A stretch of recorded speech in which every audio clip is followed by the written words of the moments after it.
Hello everyone and welcome to this new stream of beating Gran Turismo 2 with a single car.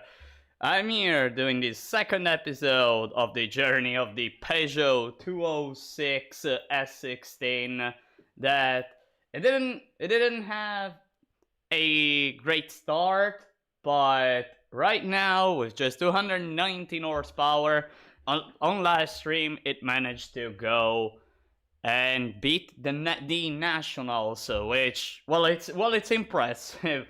Well, it's impressive on its own. The run, if you ask me, the run is completely similar to the Miata, to the MX-5 Miata so far, with the exception that the Miata was a FR car, and this is an FF car. Anyways, the car. I just showed the car. Hi, called me Nissan. Hi Nissan. Welcome to the stream. So, showing the status of the game that is right now, which, as I said, the nationals have been completed, so now I have unlocked the internationals. But I'm gonna wait before doing the international, as I think the car isn't suited yet for those events. First page completed, at least for what the car can do, and we're gonna start with some events that are here in the lineup too, and probably go for some of this page 3 right now before even we're not looking at this page right yet. I can't go for that. So there are a few events that I think the car as it is right now can do. I think the GT Wagon Cup can go for, since, well, wagons are super heavy and don't have a good acceleration, whereas this car have a lot of it. And yeah, you know what, I guess I'm gonna start with the Wagon Cup. I know it's a 394 max HP event, and hence the opponents will be the opponents are fast, but they lack acceleration because, well, they're wagons. I can't believe Gran Turismo 4 will soon be 20. When exactly will turn 20? On November, am I right? On November?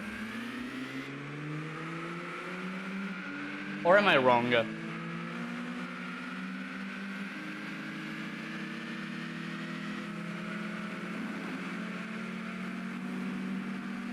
Alright, I'm first.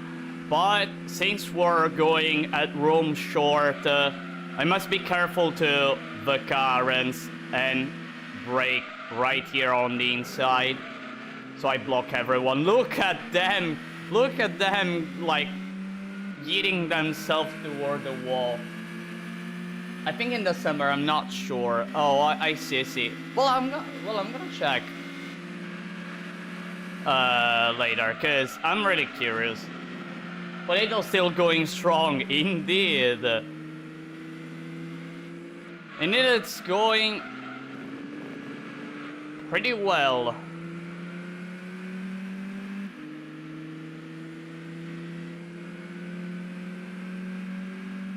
Alright, one more lap. Let me check whether or not the opponents have enough speed to catch me. Because if they don't have speed, I can win Super Speedway and also Special Stage R5, 100%.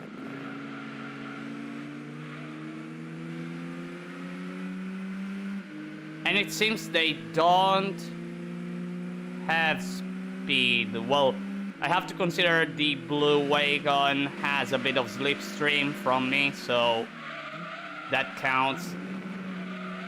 But yeah, that's done. One more turn and bam! Got the first win on the Wagon Cup.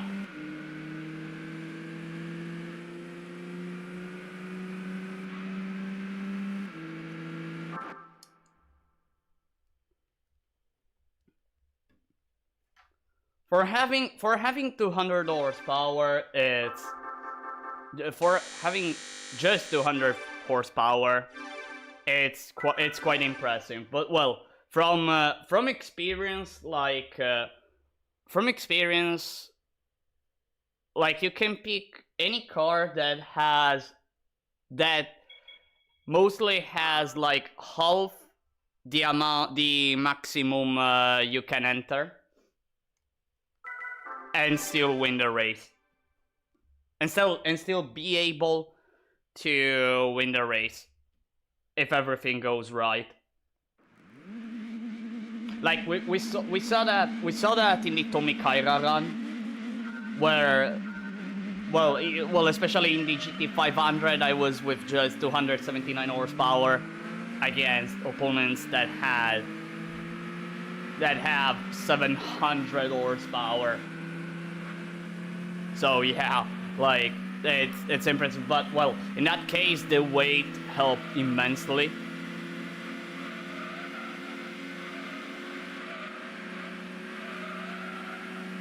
But with this potato, that is the 206, it's not much different, just that it's a bit more heavy. Well, it has 993 kilos right now, which is pretty good. I mean, cars that can go under 1,000 kilos are great.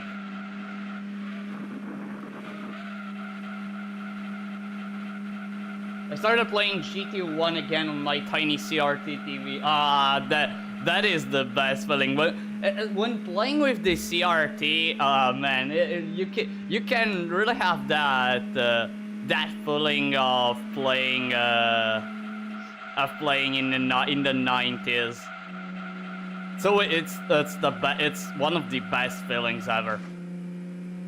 Really. I remember, like, does it have stock gearing? Indeed it has. It has stock gearing.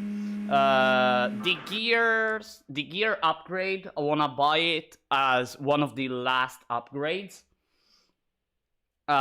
Since if I buy it, the car, like, I kinda know, since I know the reverse gear, the reverse, oh yeah, the reverse gear trick. I basically, with that upgrade, I basically give so much acceleration to the car that I completely break the part of the game I'm in. So, like, yeah, it's better to use it as late as possible to just have a bit of to not go on easy mode, basically. Yo, Yodabayans, welcome to the stream.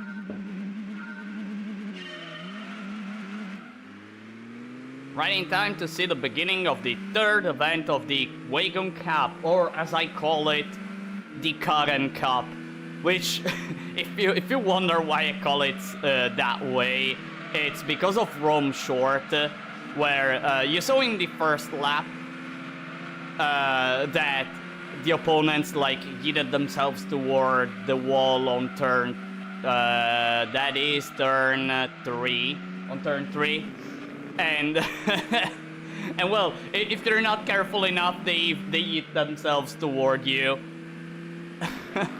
plus you're facing wagons, and you know it's as if Karens are driving those cars.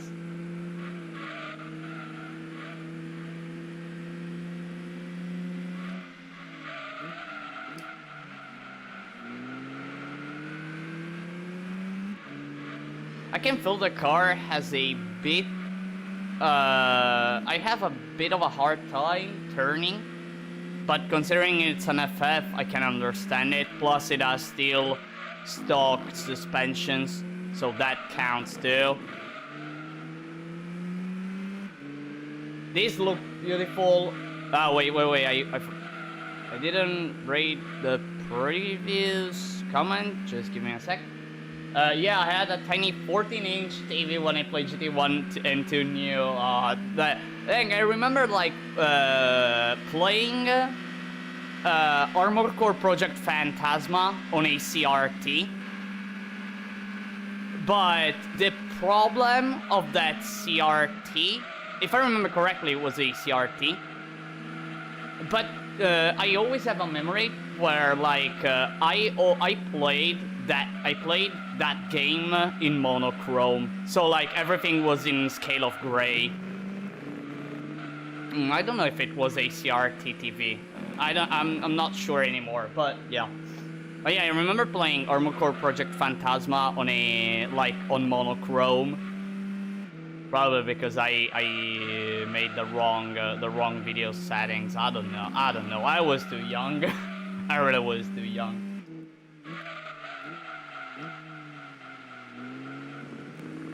This looked beautiful on a CRT. Natural anti-aliasing when setting sharpness low enough. Yeah, it also helps. I know that it also helps to like smoothen the pixels and blend them not too much in a way where like you have an image that it feels pretty realistic and not pixelated, right? Some games were black and white if you changed to NTSC settings. Yeah, and I was a PAL player, so I guess that was the reason. I guess that was. Alright, Wagon Cup completed. Or PAL if you're on an NTSC TV. Yeah, I was a PAL user, but I don't know, playing in black and white.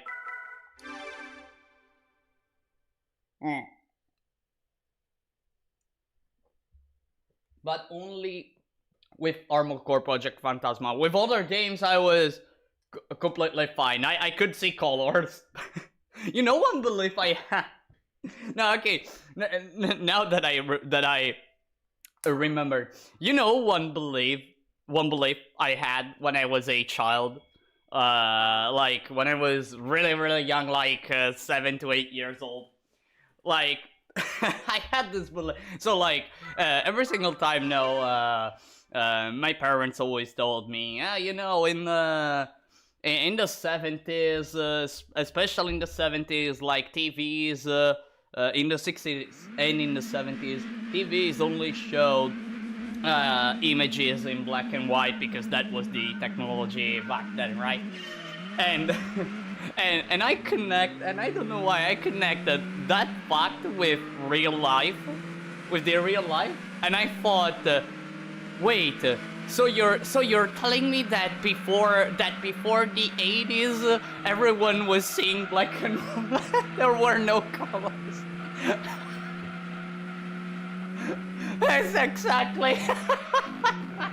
Exactly, you believe your world was black and white, exactly.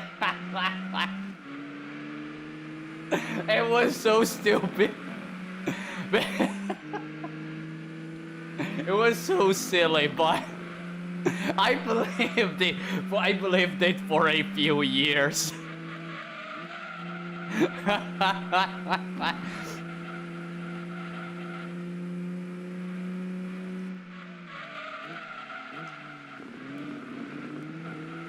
The beauty. No, really. What a memory. What a memory. What a memory that I dug up just now.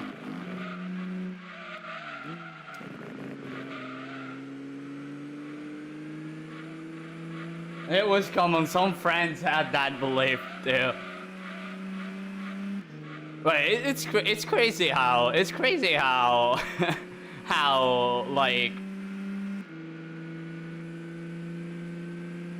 like a generation, regardless of place in the world, like has common beliefs such as this one. Like it's really crazy. whenever I think about it.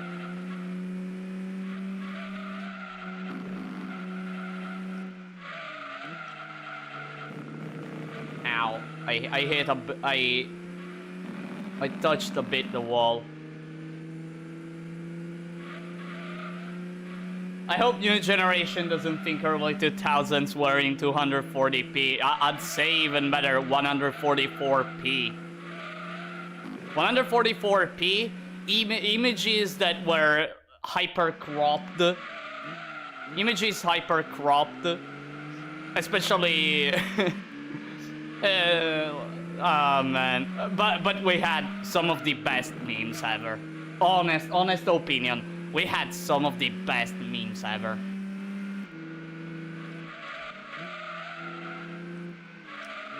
Unfortunately, you know, I would always love to learn a bit, just a bit of Japanese to like discover all the Japanese memes of the early 2000s, because I feel like I'm missing some.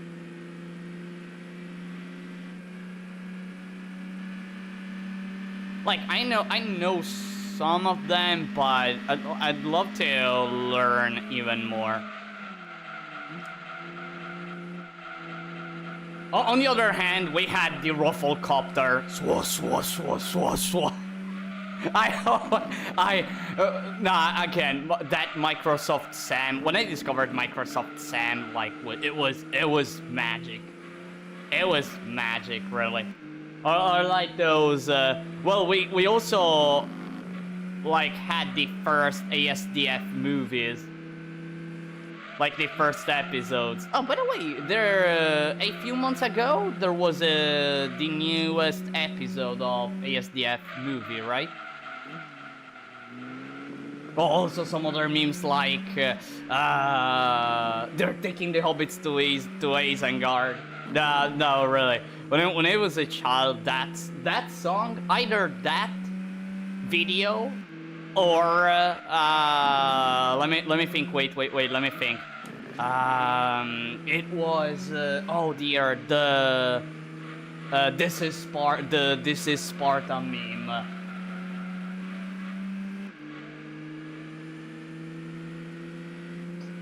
The This is Sparta meme. That sort of remix. It was awesome. Whenever I say that.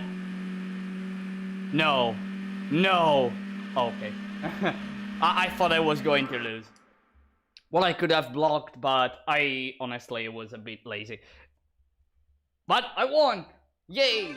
On R5, by the way, which isn't... It always seems like an easy track. But it's not. Especially for this straight. It's not easy. Let me tell you, it's not easy. I only know that, what the hell, fried chicken Japanese ad with RoboCop? I don't know that one. I must look into that. I must look into that. Maybe I saw it once in my life, but don't remember about it. Or probably I've never seen it. Or maybe I've never seen it.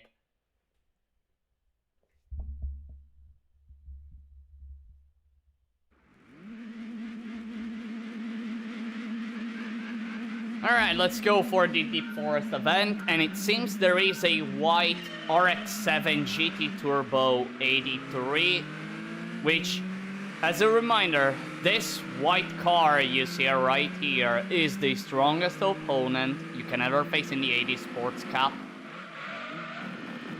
And also, the best car to do the challenge I'm doing right now, the beating Gran Turismo 2 with a single car. Like, it is the best.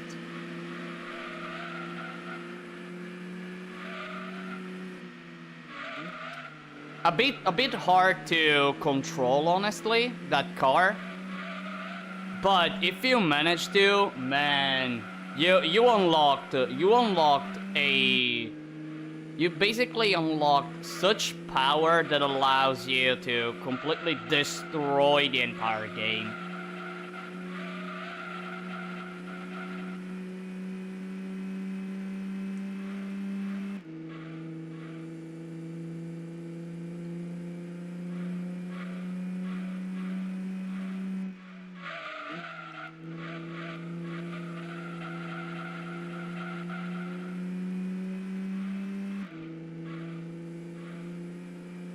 By the way, I have to remind myself that I cannot do this. Okay, I need to brake there. I must remember that. I must remember that I need to brake there. Because otherwise I'm gonna do, it will happen what just happened.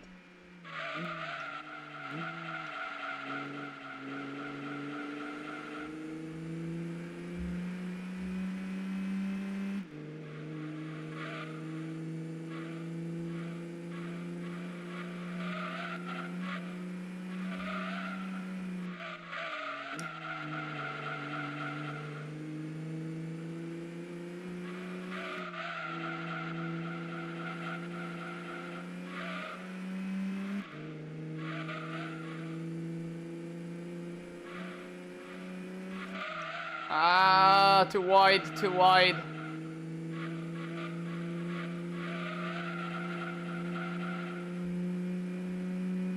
I've recently replayed Gran Turismo 2 and stuck to cars that somewhat belong in the races with the restrictions not in place. Made normal playthroughs more fun.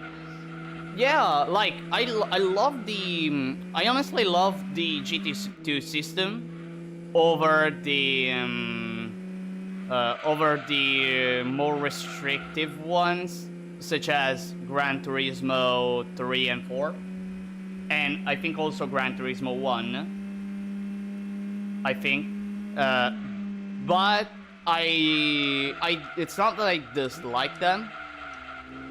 On the other hand, I love them because it gives the opportunity to use more cars, although it makes the grind just a bit more tedious, because maybe you don't have the car, so you need to grind a bit, so you need to replay some events, etc, etc. And at a certain point, I see, like, getting just a bit bored with the grind. But if you play your cards right, that will not happen much. But yeah. But I honestly prefer this system, well, when you think about it, this challenge is just about you pick a car and that has less than 197 horsepower, and you go for beating the entire game. So like, not only I'm going for a challenge that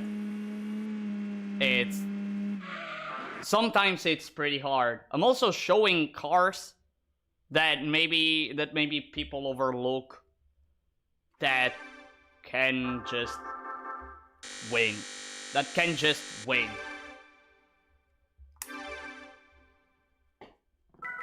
Like, have you ever thought about doing the GTWC with a Miata? Like, with just a Miata?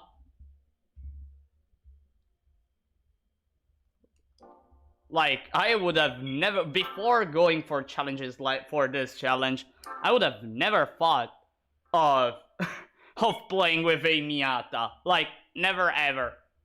Honestly. By the way, I'm gonna try Seattle. I don't think this will be an easy win. I don't even think this will be a win, since opponents are really fast, especially here at Seattle. Especially the GT Turbo 83, the RX-7 GT Turbo 83. But we're gonna see. But first, we have to check whether or not that car is here. And it's not here, by the way. It's not here. Okay. I wonder if beating GT2 with a K car is possible. With a K car.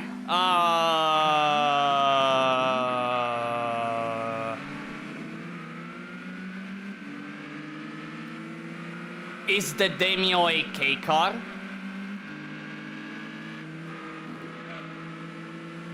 It is, right? The Demio is a K car, am I right?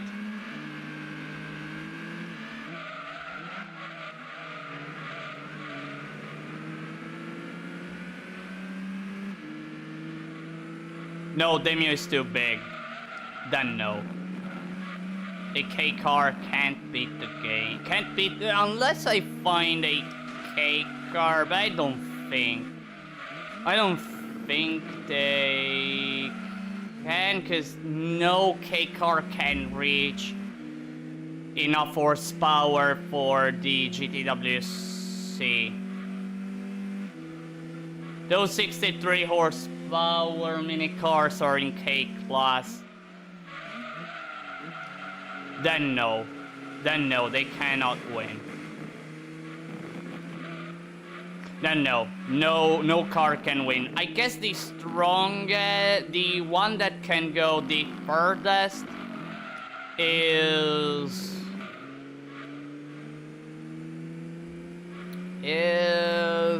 no, I actually have to check. The horsepower of those cars.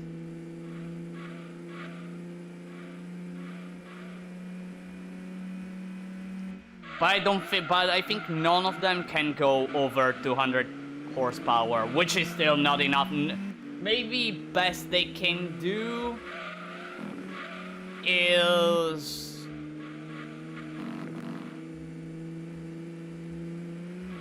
the GT300.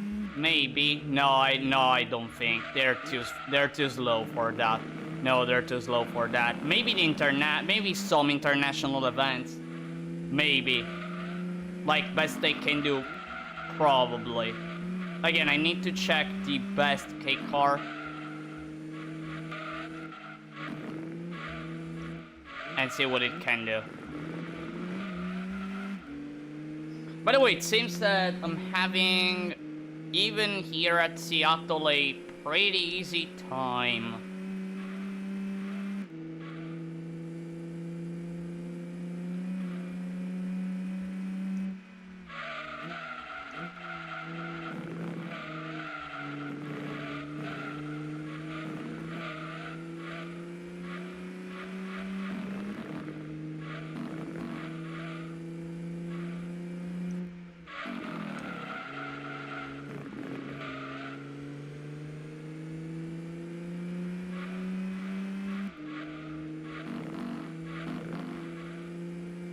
And yeah, it seems that this event, if I don't make any mistake in this lap, it's done.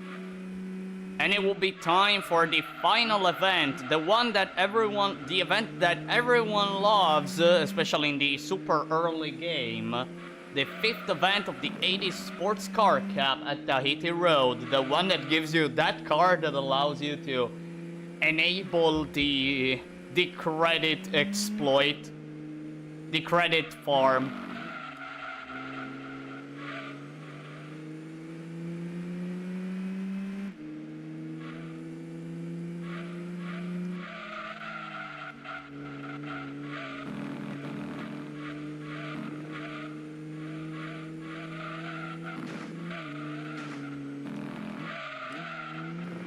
Good morning, Dr. Leos in chat. Welcome Dutch. Welcome Dutch to the stream. Speaking of Doctor, man, I'm grinding a lot. Yesterday I grinded a lot, like a lot, on Archites. Grinded really a lot. I used so many items to refill sanity, and I farmed like those whales that do activities, spend money, do more activities, spend money, do more activities. Oh dear, really.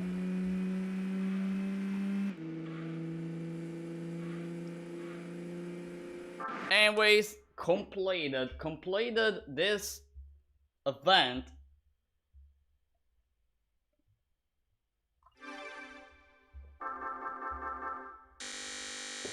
Okay, now.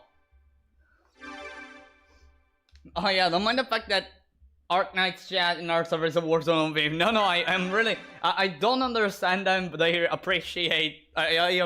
appreciate seeing them. seeing them and little by little going deeper and deeper onto the memes. We have some strats there for the boss. I felt like you can beat the boss. Actually, I was before actually starting the stream, I was trying to beat 3-4 and 3-star them, but like I was at first I had a bit of trouble. Then I was like I turned it into a meme because game tells me, hey, for this mission it is suggested that you bring units that have Elite 1 level 20, and me being like, nah, I'd bring my gravel level 30. And it was working, and it was actually working. I did better than my first attempt. I didn't win though.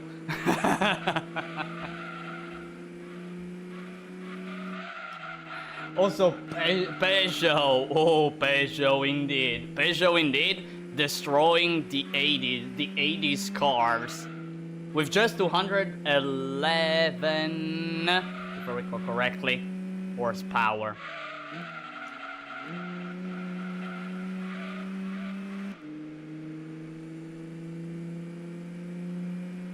And how's your pulse? Ow!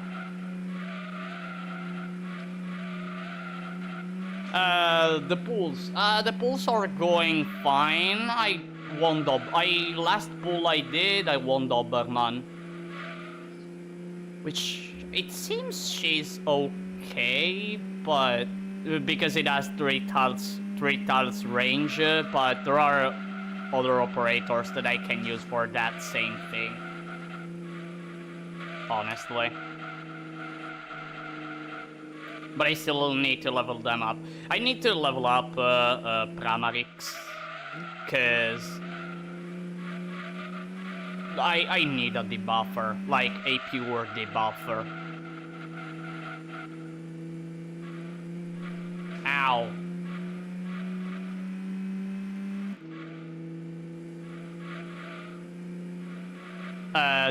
Wait, which operator has 3 tiles? Doberman.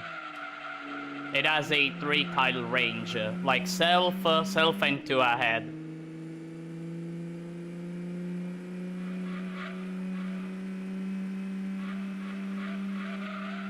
Doberman, the instructor. Alright.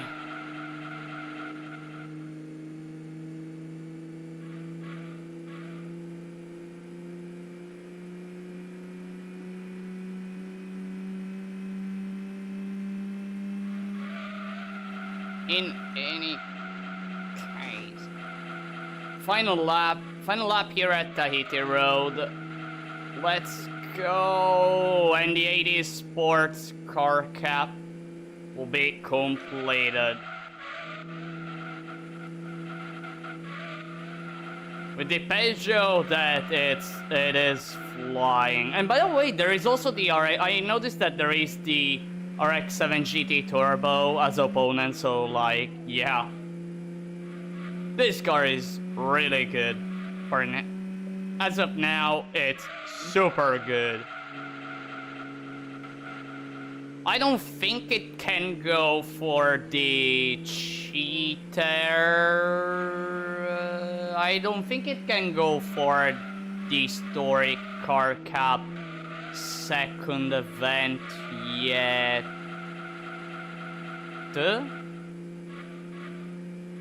Actually, maybe it can.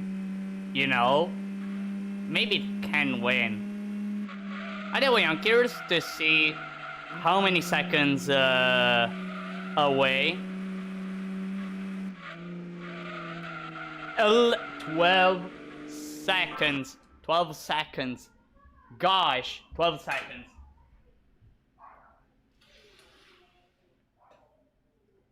"12 seconds of gap.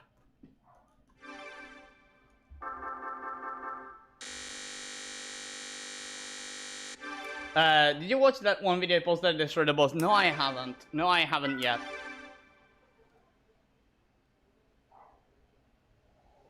No, I haven't yet. For the event, I still need to win HS-6. I won HS-5, and I understood like how to play in that level, and now I just need to understand HS-6. All right, I guess that at this point, I don't know if I'm gonna go for trying the Pure Sports Car Cup, the first event, or even the Grand Touring Car Trophy. Maybe those are too much for now. But you know what I can go for? I can try the World Open Car Cup here at Grindelwald. Even though I can find the Lotus Elise, so that would be pretty difficult. You know what? No, I wanna do one thing. I'm gonna go for the Luxury 4-Door Cup, the first event here at Rome. See how it goes. If I win by a wide margin, I go for the Historic Car Cup race.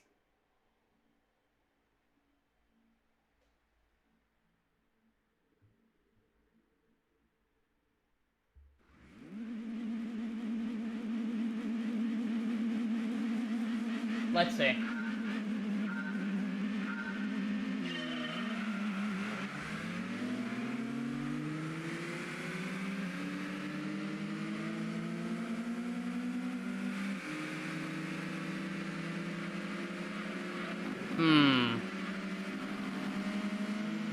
I am faster than them, and that is actually a good thing, if not only the fact that they're blocking me.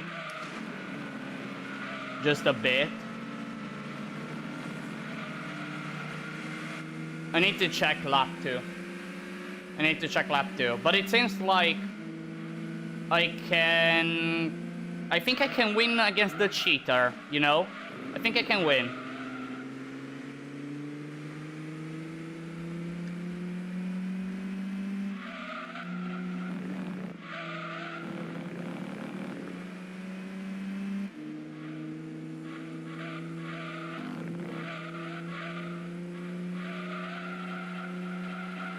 Yep, I think I can win against the cheater, you know?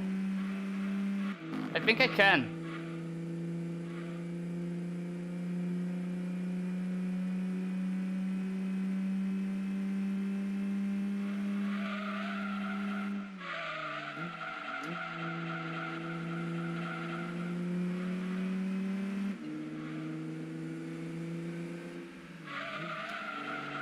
Yep, I'm gonna try.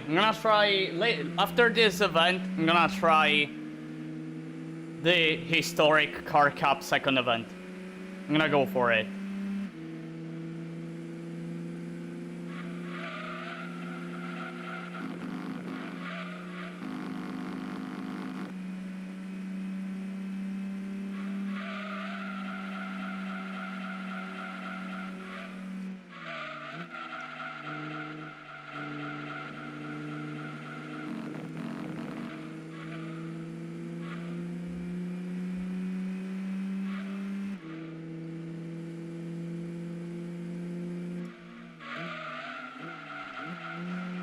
Ow! That hurt.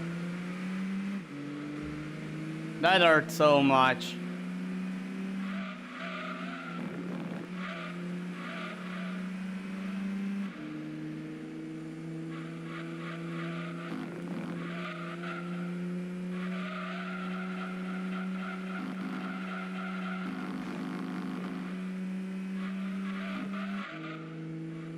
Yep, I think I can.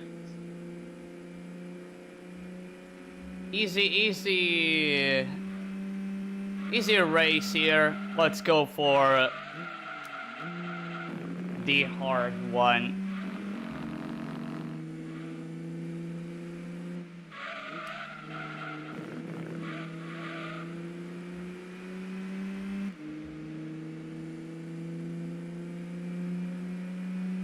Alright, so can a Peugeot 206 with just 200 horsepower and 993 kilos. We'll be able to beat the GT40, the cheater. Let's find out. Let's find out, everyone.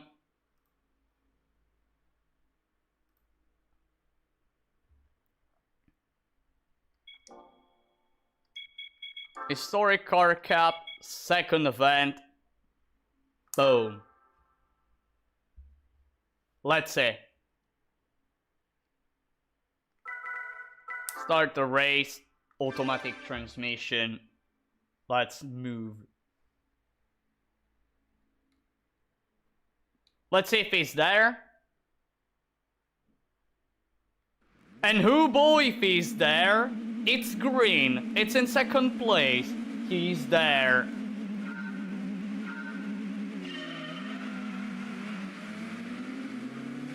Wow, look at the acceleration of the GT40. Look at the acceleration of that freaking car.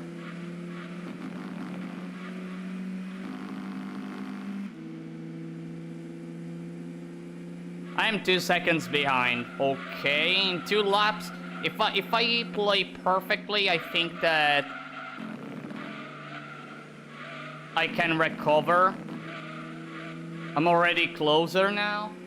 I'm already pretty close.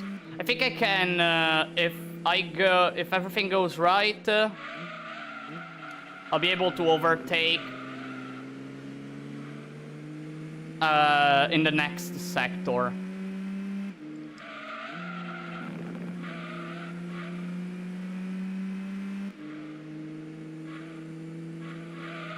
And no, I need one more lap for that. I need one more lap. Okay, fine. Let me check if I have the same speed of the GT. 1.1 second.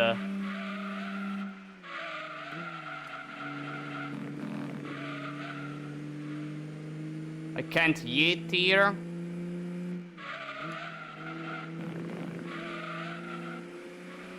Really nice exit speed. Really nice exit speed. That will help a lot.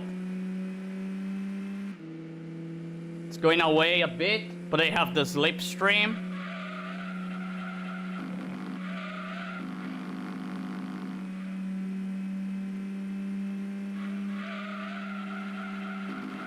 Getting closer.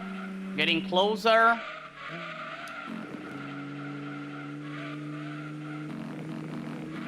Yeah? Come on. I don't think I'll yeet here. You know what? Fuck it.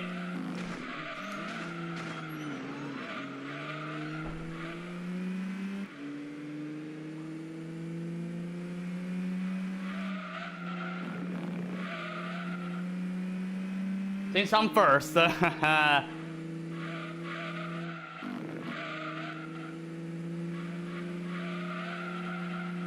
Now it will probably have the...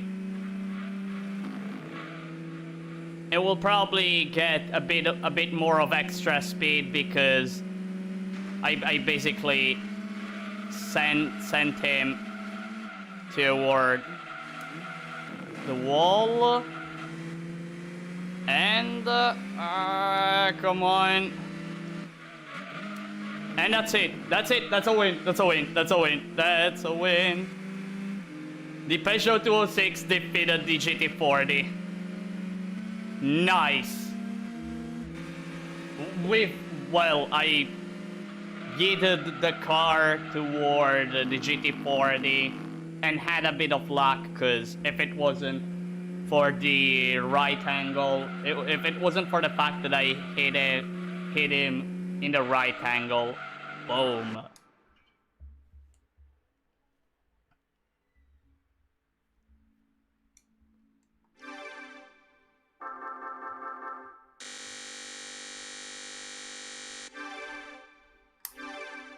I guess that with just a bit more of horsepower, you can win even without that. You can win without that.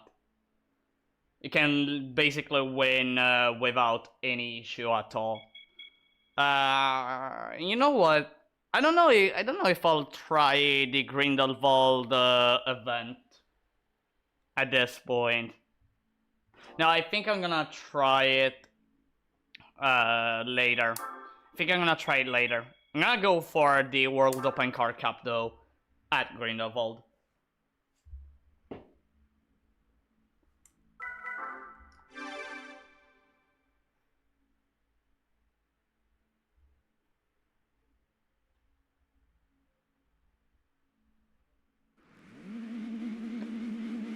Let me see the opponents. HGTV and S2000. An Elise 190. Ooh, we have the strongest opponent here, the Elise. There is the Elise. Okay. On lap 2, that Elise will go, like, away a lot.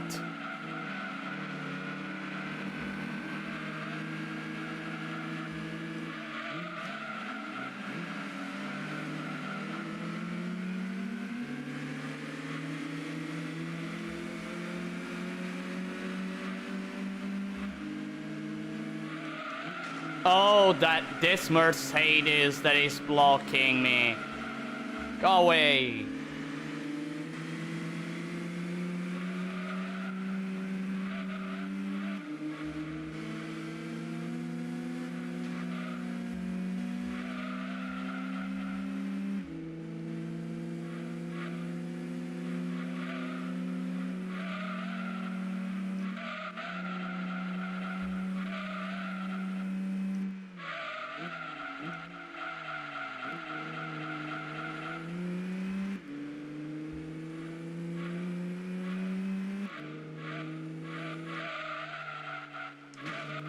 Ow.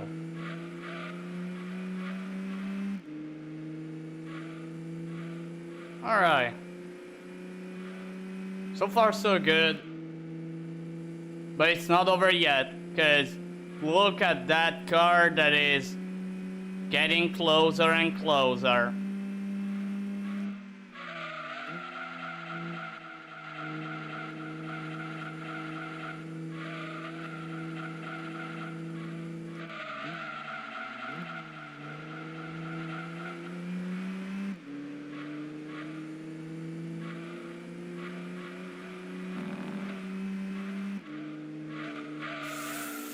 Ooh, I hit one of the walls of death. No, no, no, no. I don't want to spin.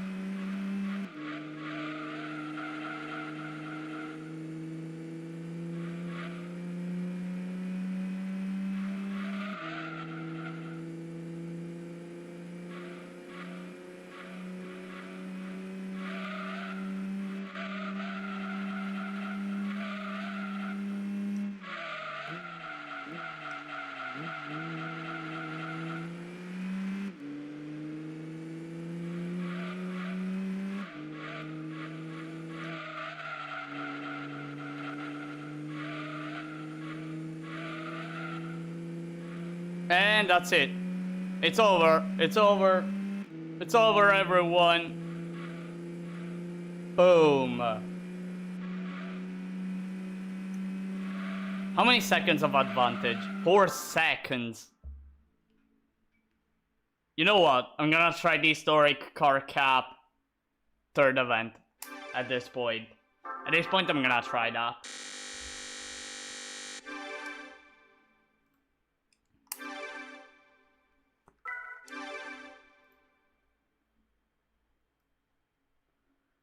Man, it feels like when you have, you know the car, how it feels like right now. No, I don't want to go for that event. How it feels like it is so powerful. It feels like when you play a gacha game and you win that SSR character that completely breaks the game once you level it up just a tiny bit. You know, and we have both cheaters. Dang, we have both cheaters right here. The Shelby and the Ford. We have both of them. And here I have to be very careful for the Shelby. I need to overtake that car instantly, as soon as possible. Like, really. Or even let that Toyota GT2000...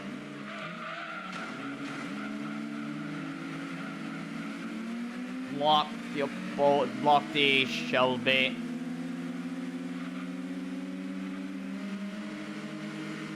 Oh, come on.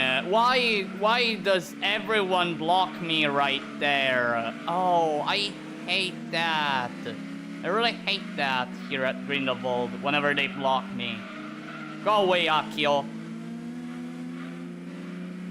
You're not there's not even a there is not even a blue Datsun in this game. Dang.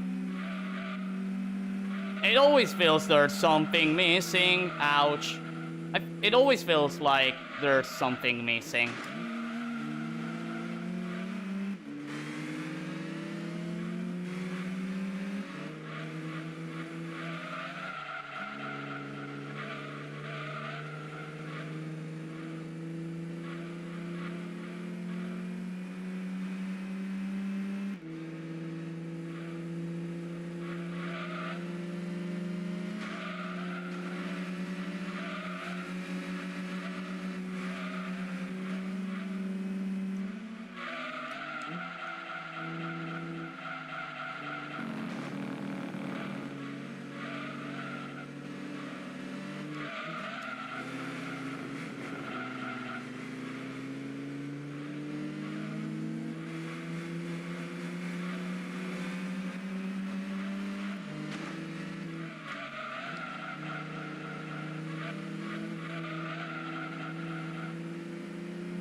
Come on. Let's cut a little bit here. And I just have to do this part perfectly. And it will be over, everyone. And it will be over. Historic car cap completed. Even against the Shelby that is right behind the GT40. I did brake too late, honestly. But I guess it's enough. I guess it's enough. Right? I think it is enough. Let's not hit the wall. I think it's enough. Let's see. The finish line is there. The finish line is there. The GT40 is arriving. The GT40 is arriving. I had enough gap to beat the event.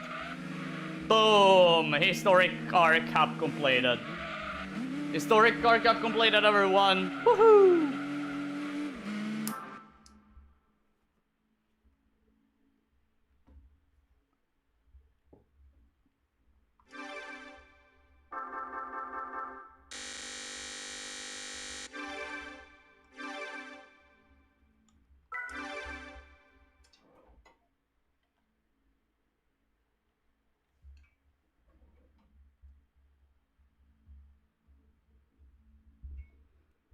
Alright. Look, it seems that like the trophies are arriving, and quite easily. You know what? I think I'm gonna try the muscle car cap at this point. Yeah, at this point I'm gonna go for the muscle car cap. First at Seattle Short. Okay, if I can win Seattle Short, for sure I can win Seattle Full. If I can win Seattle Full, well, Laguna Seca, it's a bit different. But considering this is the muscle car cap, the opponents have a high chance of messing up the corkscrew.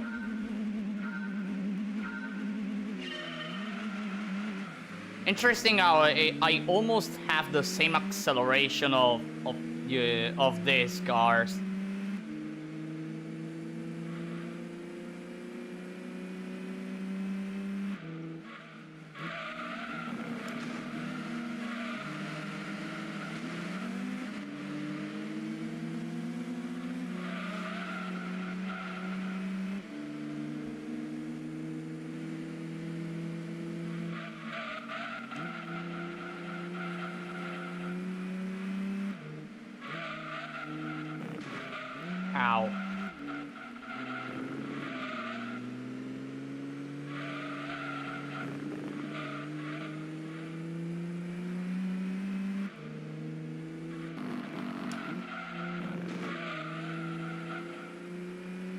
I turned too much.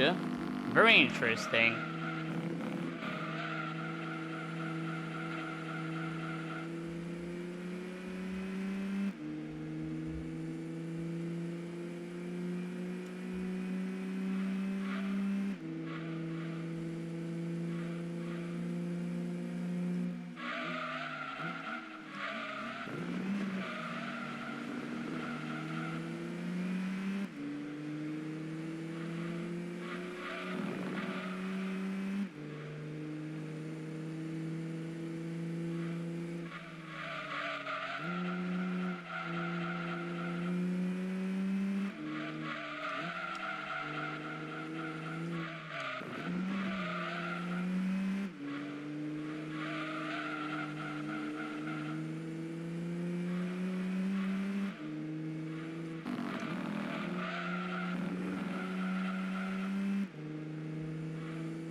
And that's it, the win. The win is here.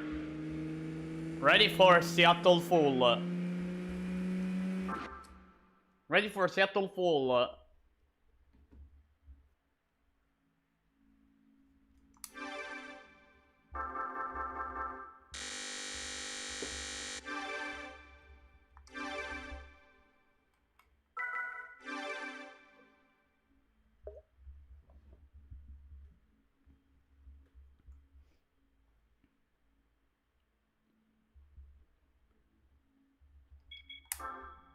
Let's move and destroy. Let's move on, continuing destroying Americans with the French car.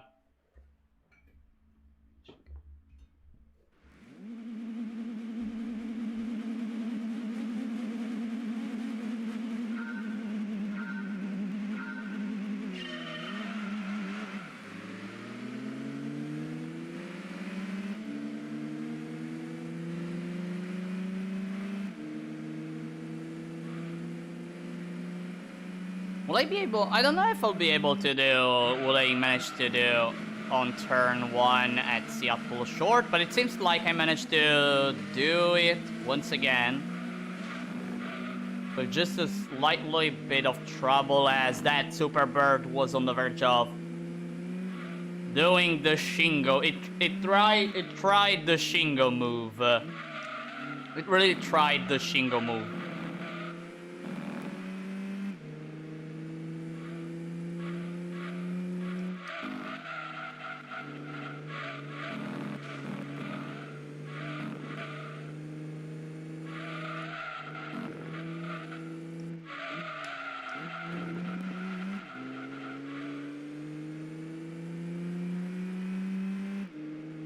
It's pretty easy to use the handbrakes with this car, you know? Like, it feels really so easy to go with the handbrakes on certain turns.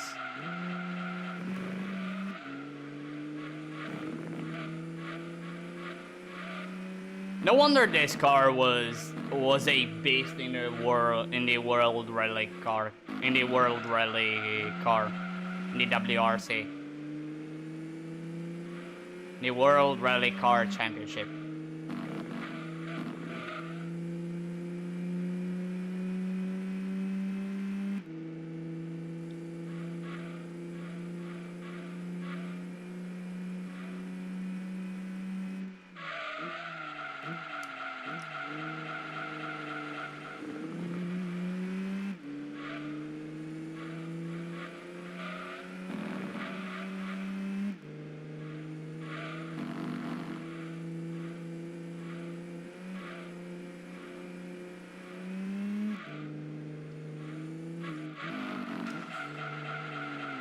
Why did I do that?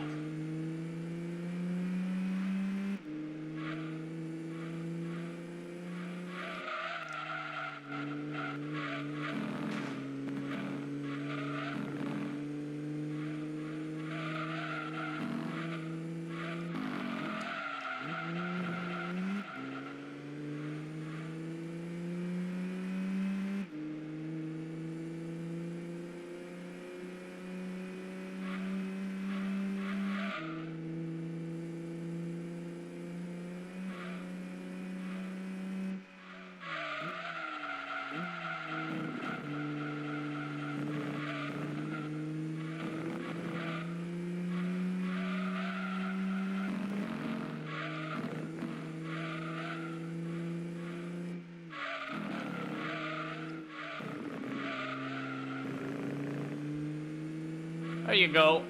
That's it. Destroyed the competition by so much. It's incredible. By like 3 seconds. 5 seconds.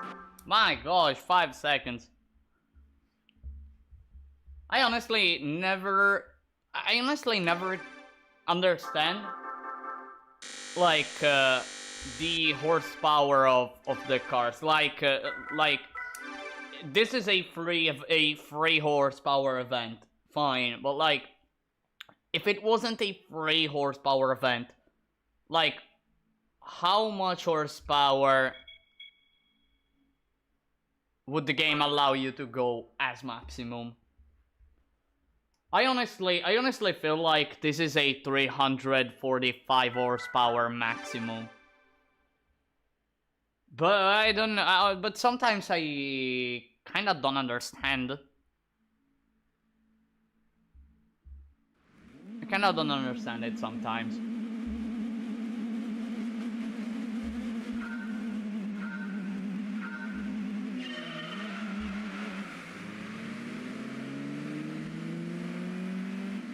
In any case, Laguna Seca time. Let's move on to destroying these opponents here too. And complete the muscle car cap challenge. You know what? I'm gonna go for a pretty creative line.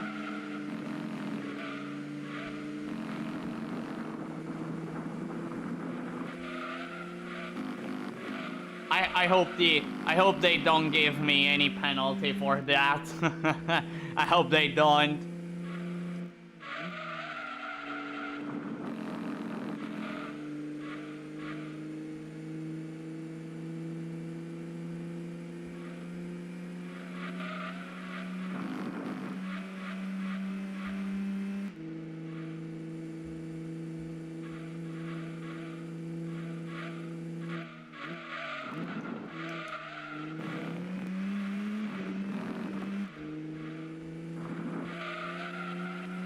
Really good cork there.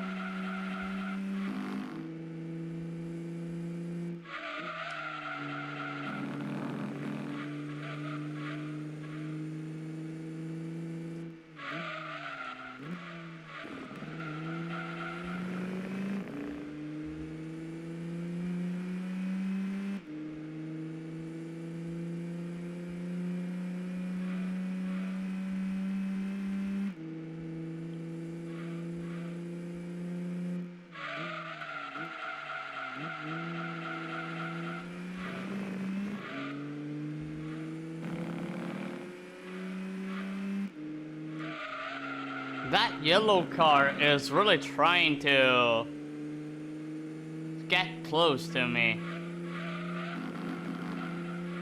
No, really. There's only that yellow car. Like the rest, where's the rest of the cars? Did they screw up? Did they just, ouch. Did they screw up the corkscrew just like I screwed up this turn? Oh no, there they are. There they are. Far away.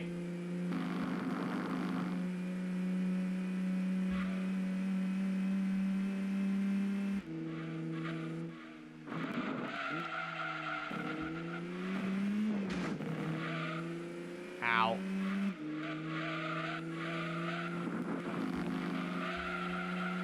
And there you go, muscle car cup completed. Woohoo! Another one completed. And the Peugeot is, so far in this stream, didn't lose a single time in the stream.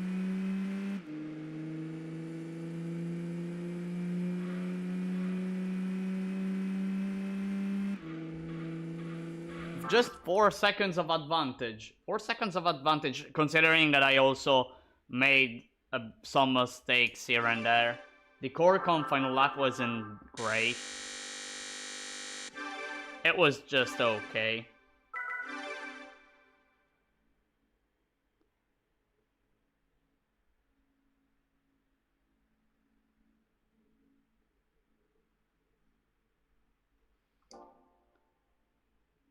Dang, I have so many trophies right now.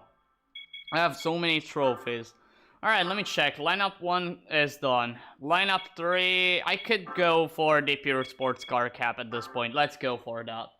Laguna Seca. So, pure sports car cap. I don't remember which cars I can find in this event. I really don't remember. But we're gonna see now. Oh, I can find the Stratos and the Tomikaira. Ouch. Ooh, the Tomikaira. Yeah. Also the Lotus Europa, which I don't have to underestimate.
So many cars are spinning. Did you see that?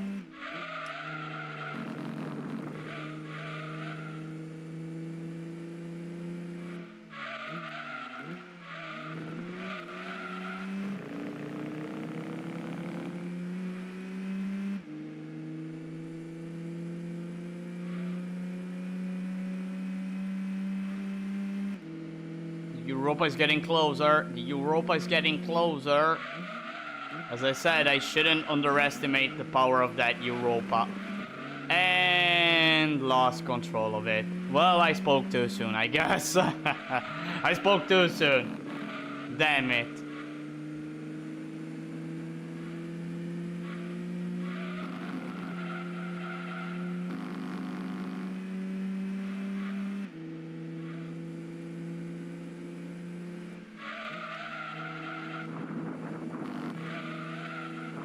Ow, why do I always mess up this turn on lap 2?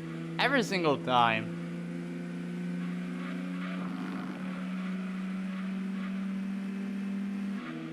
That Stratos forgot this is a race and not a rally race. And there you go, perfect cork. Everyone spins, and let's go for the win.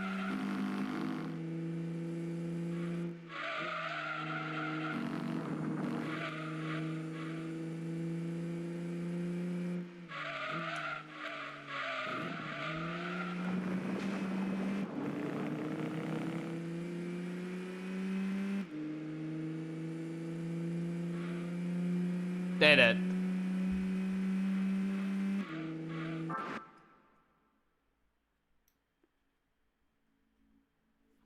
At this point, I'll go for. You know what? I think I'll go for the. I think I'll go for the Grand Touring. For the Grand Touring first event. For the Grand Touring Car Cup first event at Red Rock. And see whether I can win or not.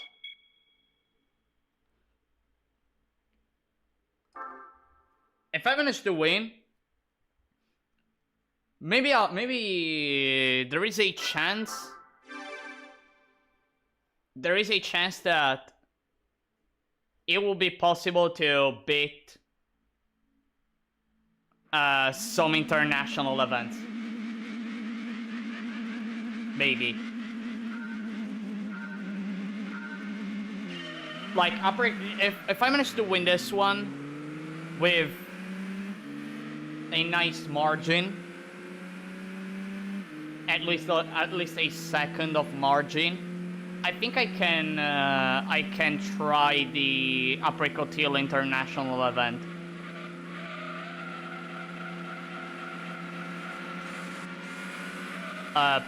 Thank you, Supra, I guess. Why is this R32 blocking my path? Away, all of you.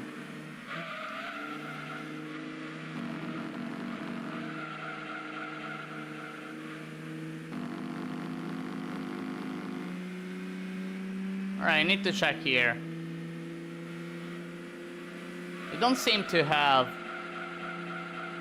a lot of power.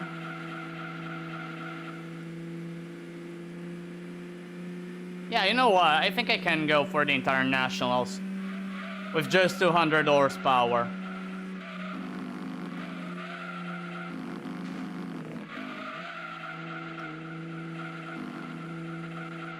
I think I can go for that.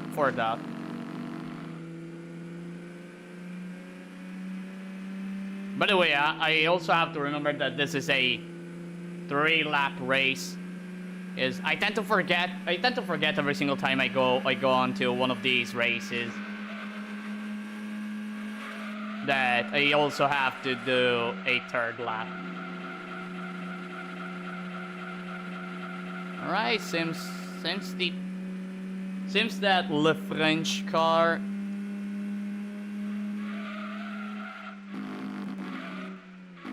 can beat these opponents if only I drive well and not go to the gravel.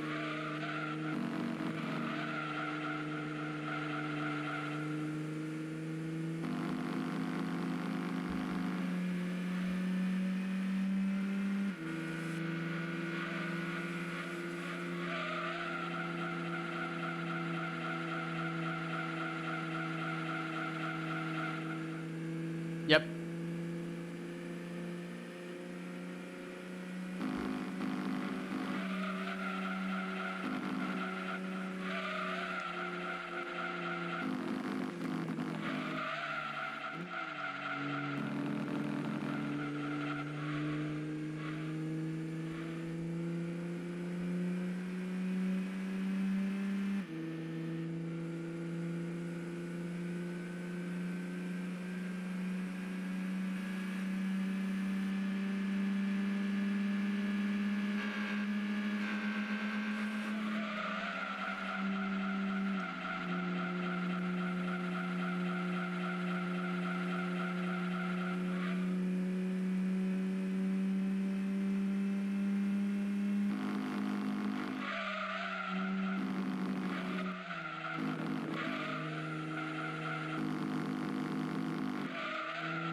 And I guess that's it. I guess they can't do anything more.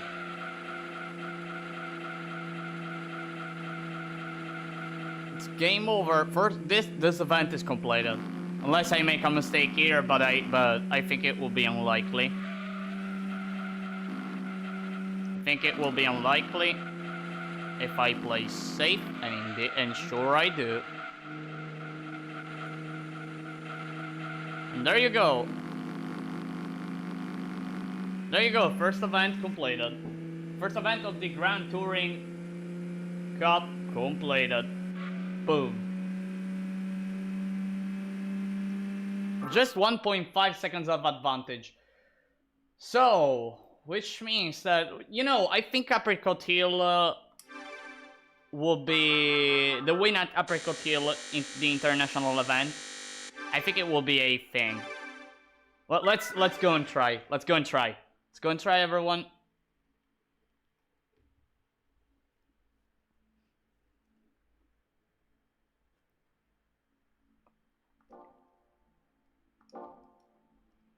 Alright, let's go for the Gran Turismo League, and let's go for European League.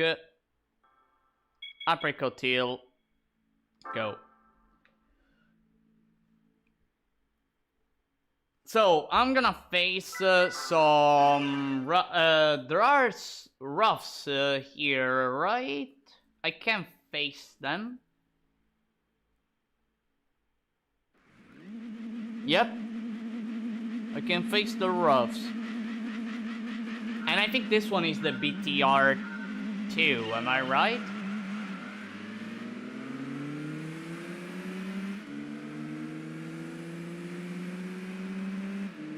Well, let's see. Let's see how this car performs here.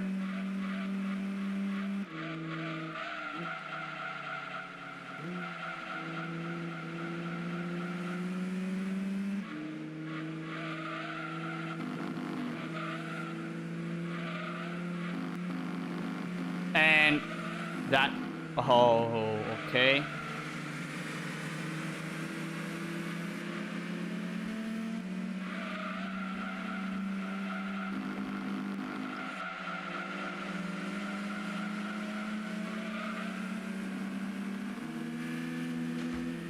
Everyone is faster than me. Fine.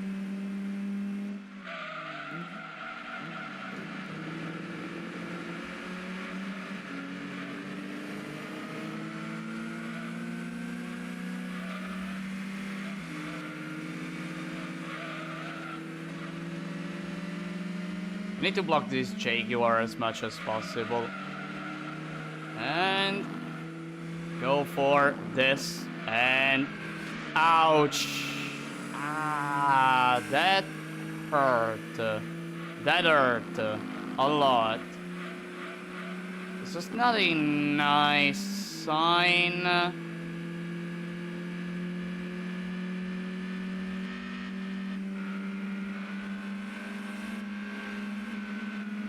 Don't try to overtake me on the inside.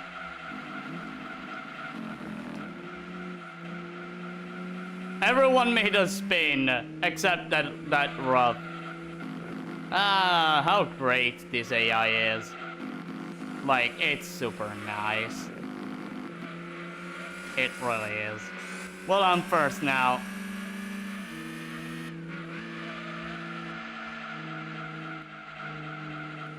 $200 horsepower on a 591 max HP event.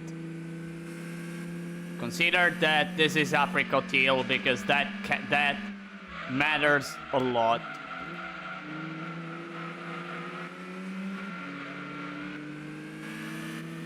Let's go for the defensive line here, a bit to the center, and it doesn't matter if he overtakes on the outside. I can go for this.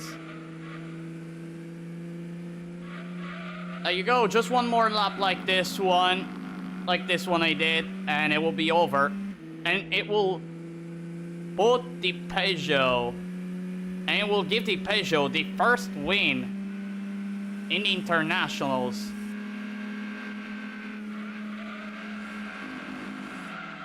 No, you're not going to. No, that Lotus Esprit will not block my way on winning. Will not prevent me from winning. Come on. AI, they mess up, but sometimes they also help each other. Or at least they try.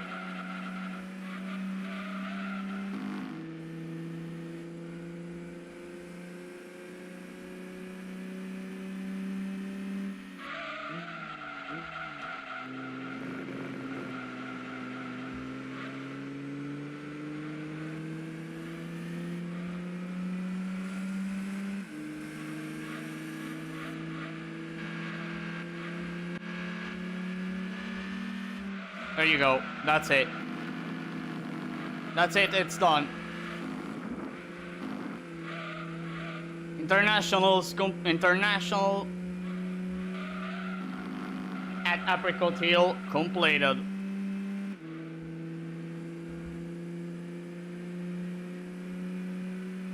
Imagine having cars that are insanely powerful imagine having a car that is insanely powerful, and then you see yourself getting defeated by a 206. No, like, seriously.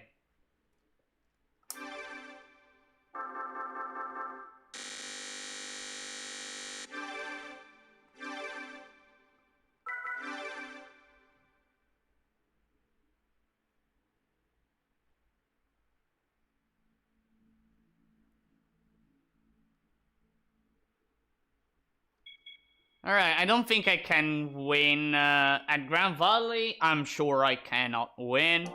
At Rome, I don't think so. In the Pacific League, actually, I think I have a chance either at Seattle. I think both at Seattle and at Laguna. Midfield, I don't think it's a race I can go for. You know what? Let's try Seattle. I'm gonna try Seattle and see if I can get first place. I have high hopes, but let's see. I think that either after this event or after the one at Laguna Seca, regardless of the results, I'm gonna upgrade the car a bit. I'm gonna increase the horsepower. Either increase the horsepower or give it the suspension upgrade, the fully suspension upgrade.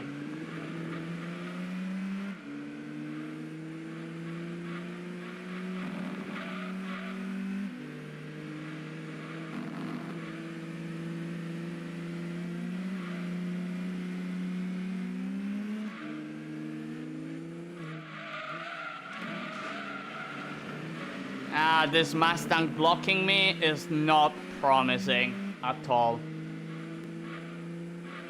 Why every single time I play a Gran Turismo, a Mustang is there for blocking me? When I played GT3 a few days ago, there was a Mustang blocking me. Right now, there was a Mustang blocking me. The same one, by the way. The same one.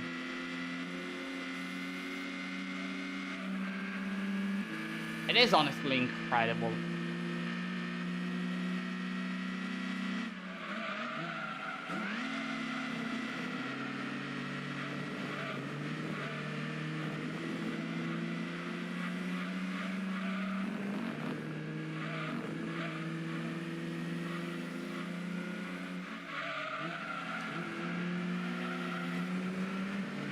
I couldn't overtake here. I don't know if they brake. That RX-7 did a brake. A tiny one.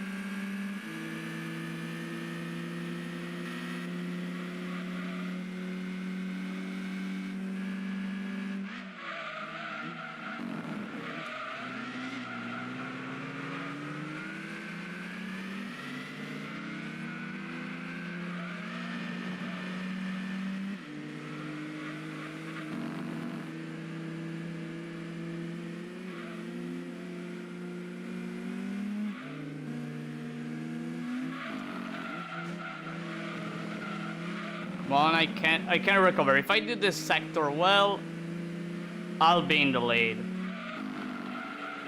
Maybe.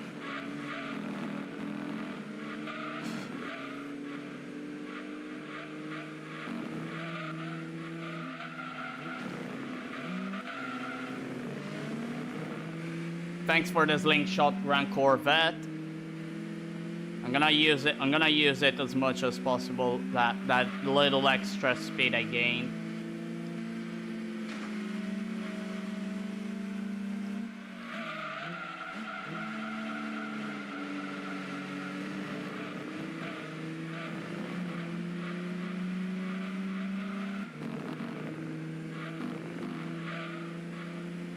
I think I can try an attack here. Yeah, no. Kinda.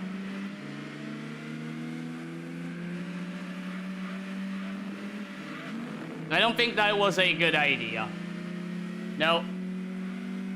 I don't think it was a good idea.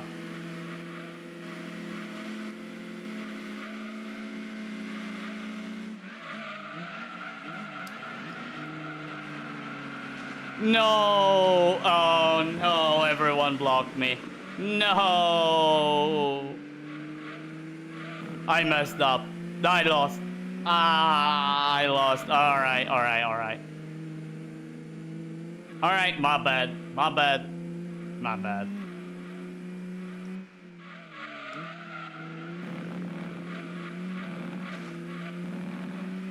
My bad.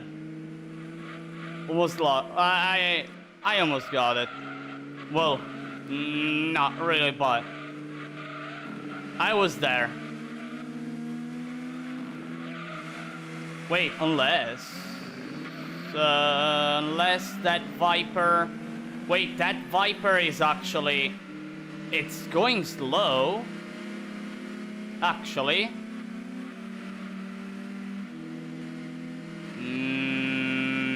No. I can't win. No, I can't win. Unless... No. No, I'm not. I'm too far away. I'm too far away.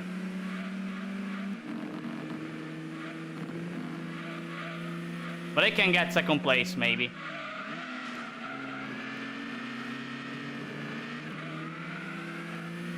Yeah, maybe second place.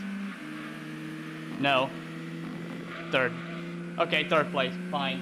And you know what happens whenever I don't get first place? That's right. The Cubester. Finally, the Cubester appears after an hour and a half in the stream. After an hour and a half of streaming, I got the first loss of this stream and the first time the Cubester appears. To remind me that I shouldn't go for events that are incredibly powerful, despite me wanting to try and see whether or not I can beat them. But yeah, a third place will be there now for now.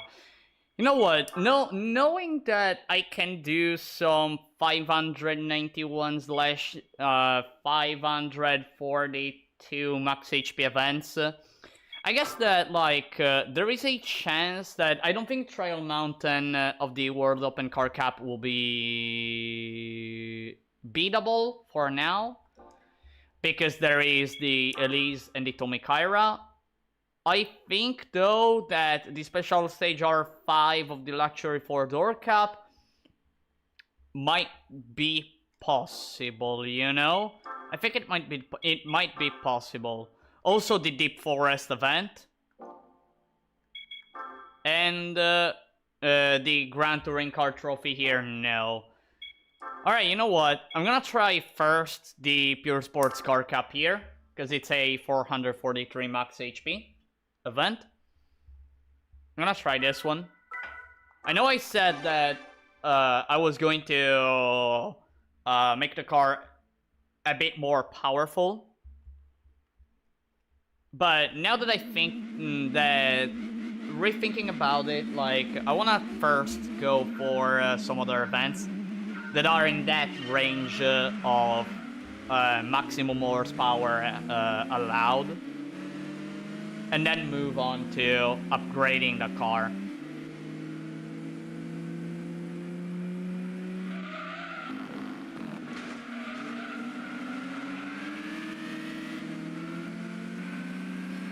I don't know by how much I'm gonna upgrade it,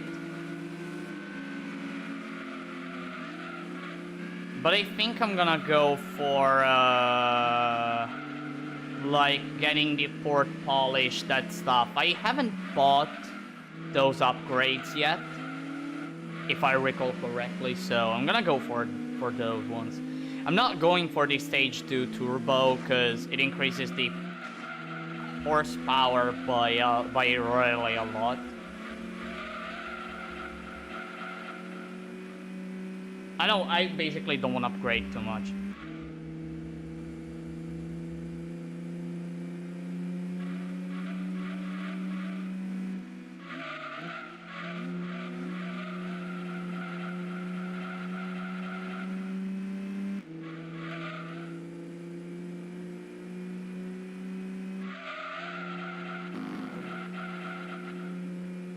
Nice turn.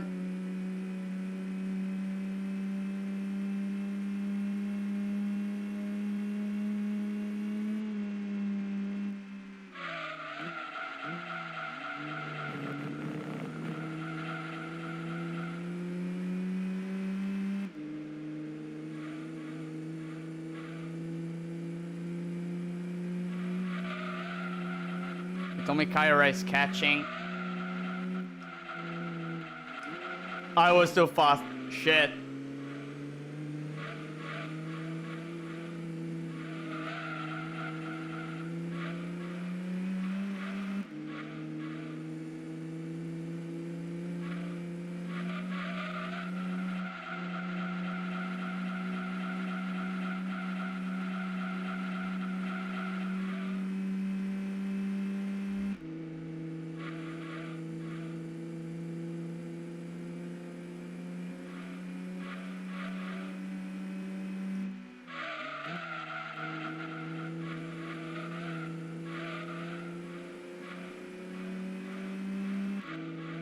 Why is the PT Cruiser there?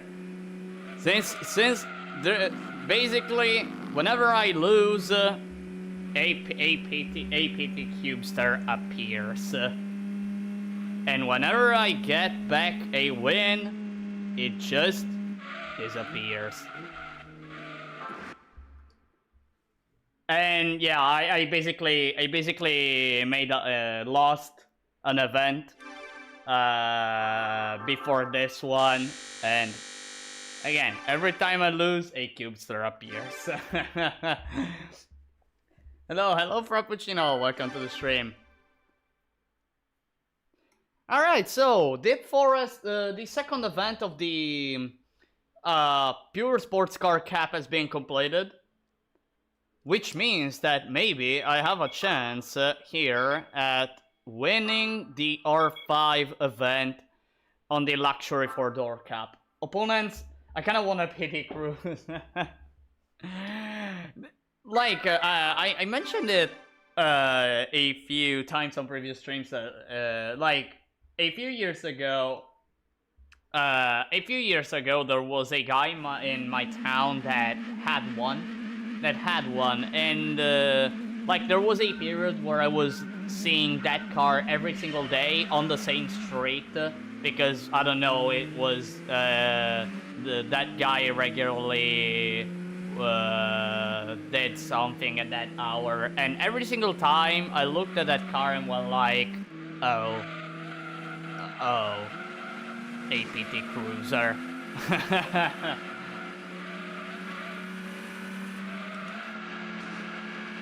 Ow.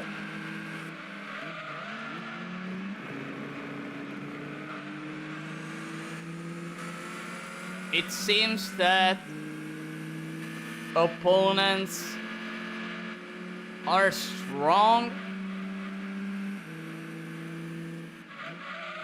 but the Peugeot's skills in turning and having so much grip will make it able to win pretty easily.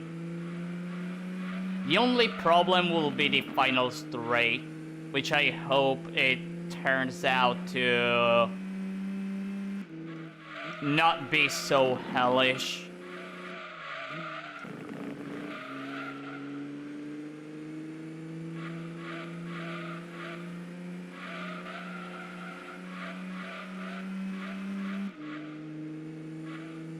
Let's see. I kinda wanna beat the Cruiser as my winter car maybe, so I could put my CRX safe from winter, but Potato is stronger. Potato is indeed strong. Potato is indeed strong, and it's managing to, like, do some, like, some events that are almost at 500 horsepower max, and this car still has 210 horsepower. I haven't upgraded the car yet in this stream. I haven't yet. And it's insane how many events it can do. With the upgrades it has now. Okay, it has super soft tires. That helps a lot. Like a lot.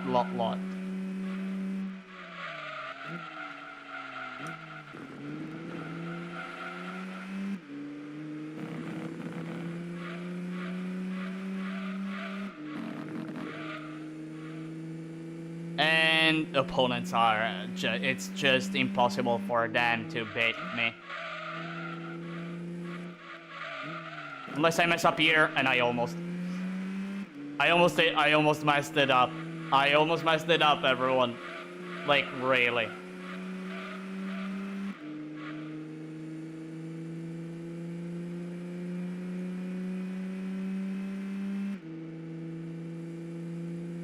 That's it. That's a win. That's the win.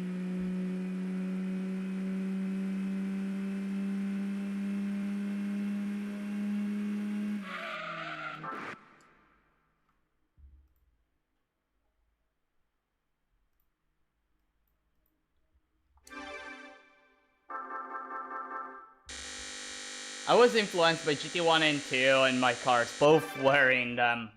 I used to have an Alfa Romeo GTV 3.0 24 V2. Oh, the GTV I don't remember seeing the GTVs here where I live. And I live in Italy, eh? I live in Italy and I haven't seen a GTV. I think. I'm not remember. Maybe in some of those car expositions. But I don't remember. Or I actually never seen a GTV in real life. Alright. You know, after this event's completed. No, wait, actually. Let me think about it. The Luxury 4-door Cup. The final event is at High Speed Link. High Speed Link,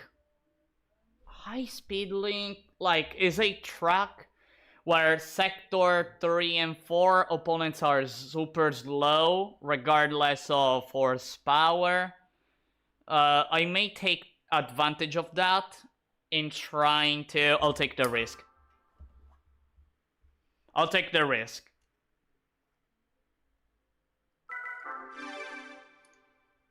They probably were around only in the 90s and early 2000s there. They're pretty rare here in Finland too.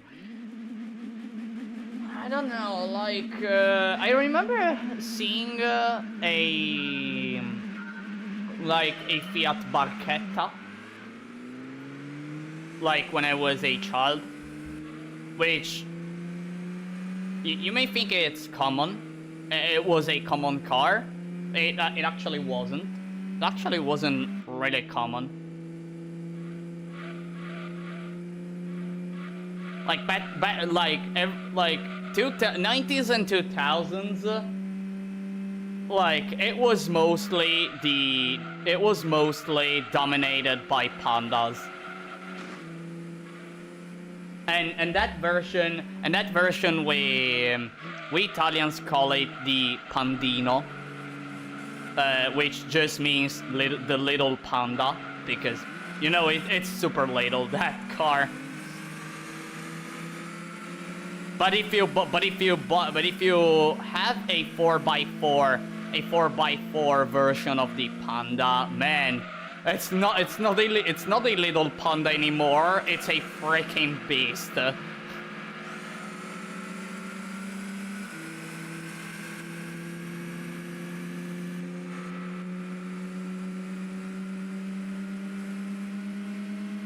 And I don't think I have enough speed, man.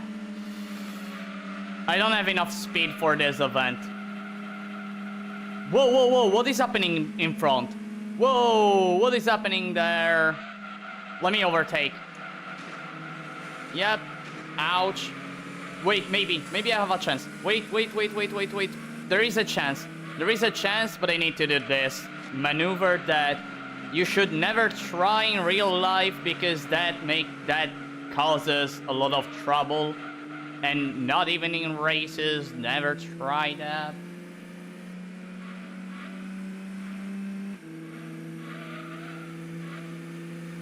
Drive safely, everyone. Drive safely. And there you go. I guess I got the win. In a 591 max HP event, the second 591 max HP event that I win. I wish that the Panda in GT4 is GOAT. I remember like seeing a guy that went that reached 400 kilometers per hour. I don't remember if it was in sport, GT6 or GT4. I don't remember anymore. I think it was GT6 though. The Fiat Panda at 400 kilometers per hour. Put it in a true Rally 206. A true Rally 206. In the traditional Gran Turismo overtake maneuver. Traditional. Perfect. Like, the Gran Turismo overtake. We shall call it the Gran Turismo overtake. Full speed into a Mercedes. You're probably worse in the Peugeot. Alright. You know, the car deserved it. Let's give him some love. Let's give the car some love by just... wait, actually, let me check the upgrades that I have. I think I have all the upgrades here, right? Except the gearbox, which, again, I want to buy as last, as I don't want to break too much the game for now. The brakes, I have the brake. I don't have the sports brake kit. Wait, I was going with stock brakes? Oh dear, I was going with stock brakes. Nah, no way I was going with... no, it really felt like I... Nah, alright, I see. Racing, okay, I already have the racing muffler. I have the stage 1 turbo. Let me check the engine. I have the computer that I know. Engine balancing. I don't have the engine balancing and not even the port grinding. So I guess I'm gonna go... let me think. Increasing displacement? No, it's not a... Alright, you know, I'm gonna go for both the engine balancing and the port grinding. I'm gonna go for both of them. So I increase the horsepower but not by much. And at this point, I guess sports brake. I guess I'll go for the sports brakes. But not for the balance brake, for the brake balance. Because I want to get that. Like, I don't want to remember. I don't think.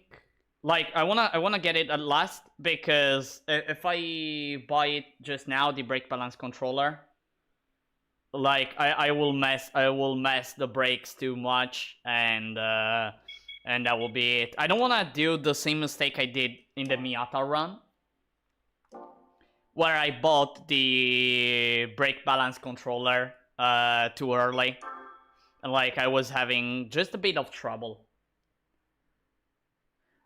Alright, and you know where I'm going to check the now bit more powerful Peugeot in the race where I lost.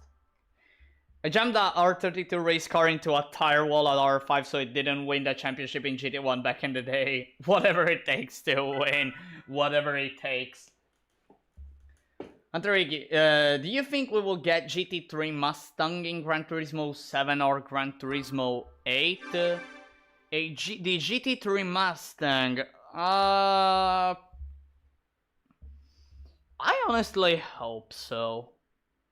Well, I always welcome, like, I'm that person that always welcomes new cars. Like, for me, Gran Turismo is a game where the more the cars, the better. No wonder I love Gran Turismo 2 for having so many cars. Well, because it has so many cars. Like 700 something.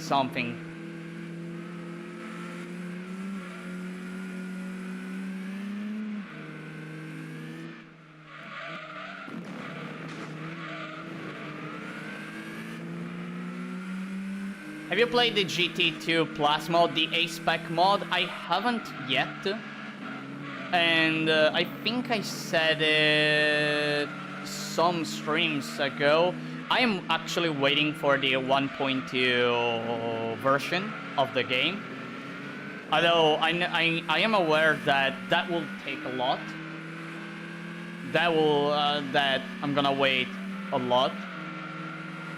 And I haven't seen anything about that mod, so I go like almost full blind regarding new cars and everything.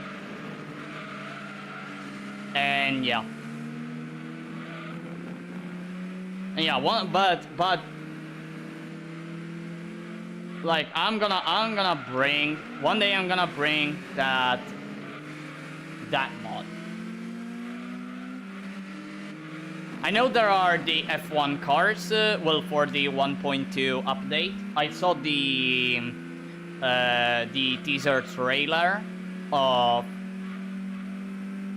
the 1.2 version of that mod. And by the way, I crashed onto everyone. Fine. And I know they're going to add the F1 cars and adding some more events. No, they're freaking blocking me. Oh, I'm hating that. I'm hating whenever they block me.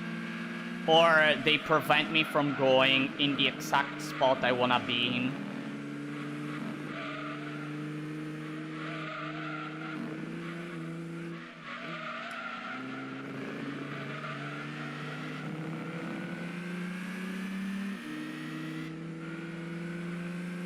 Yeah, all the cars were the best part of GT2 back in the day. I was disappointed in many things that were not finished because the game was rushed out, but the cars are really cool.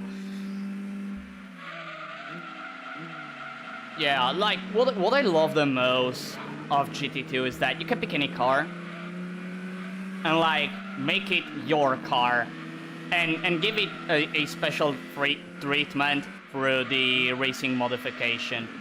Which, it's a really cool touch, the racing modification thing. Because, like, it's just a thing to, like, when you give a racing modification to a car, it just means that you care a lot about that car. Or you just want a super strong car. Or you just want a super strong car. And I freaking lost again! Oh, come on, I lost again! Me braking too late. Me braking too late on turn 1, and the AI that rams... that goes wide by default and rams me in the process. Oh, man.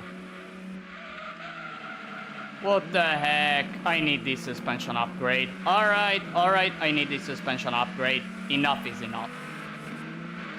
Enough is enough.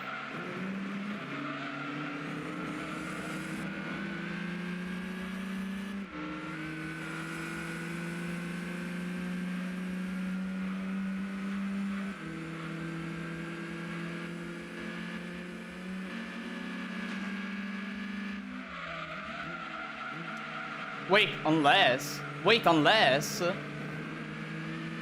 oh, no. No, I hit that wall. Wait, maybe I can beat the Supra, at least. At least maybe I can beat the Supra. It breaks. Yep, I got second... Well, instead of third place, I got second place instead. But you know who doesn't care about me improving the placement? That's right. The Cubestar. The Cubestar.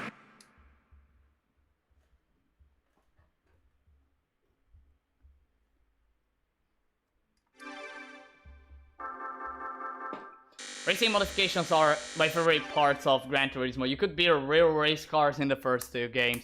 I saw the video of how's that YouTube channel, Matt J, right? Matt J, about the Gran Turismo 1 cars, racing modifications in real life.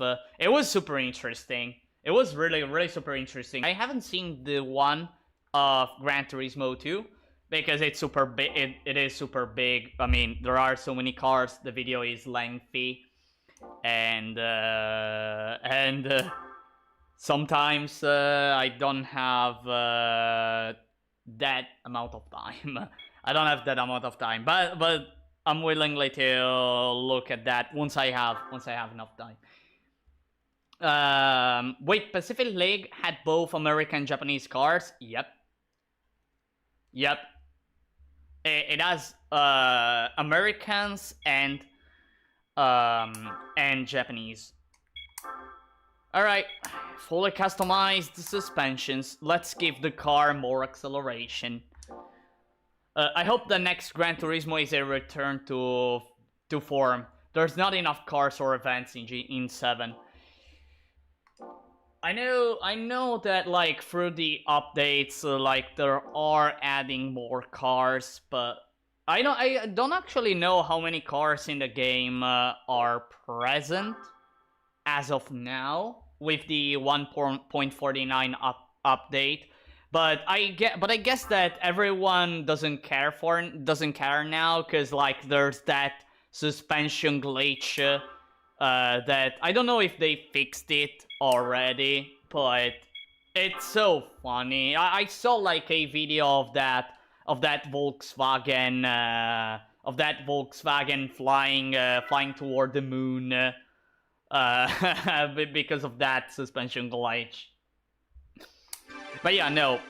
Jokes aside. Not fixed yet. Oh dear, it's not fixed yet. So everyone's having a fantastic time right now. By the way, let me think. The stabilizers, I actually don't know if I'm gonna go 7-1. Yeah, let's go 7-1. By the way, I'm going for the usual setup that I use for the FF cars, which is the one you're seeing, but with the exception of the spring rate, which I'm gonna just show you right away. So the front at 18.5 and the rear at 20. It seems so random, but trust me in that. You're gonna see this car flying. Like, flying right now.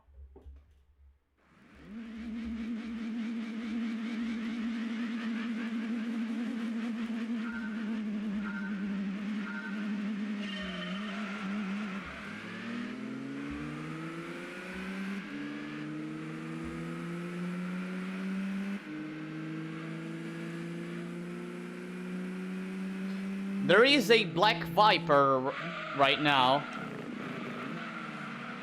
It's a bit more heavy. But trust in the car's acceleration. Look how fast it is right now. And this Viper is having a hard time actually.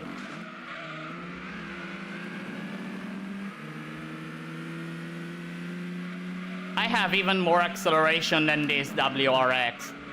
That is known for having quite a lot of acceleration. Look at that, easily in the lead, but I became more stupid. Because I just need to get the hang of the car's physics now. So yeah, I have to get the hang of it. They should do a proper single-player mode in next Gran Turismo instead of this half-assed mode. Dear, I made a spin. I wasn't looking at the screen and I lost control of the car. Half-assed committee design crap we got in GT7. You know, one thing I've always found tedious, starting from GT5 actually, is the hyper grind that you have to do in Gran Turismo. Like, I get that, like, for having strong cars, you need to grind events over and over to like make the purchase like worthy, you know, like worthy of something, and then like you buy a car that costs a lot. You use it maybe in some events because it's really strong, or maybe it's for a specific event, and like.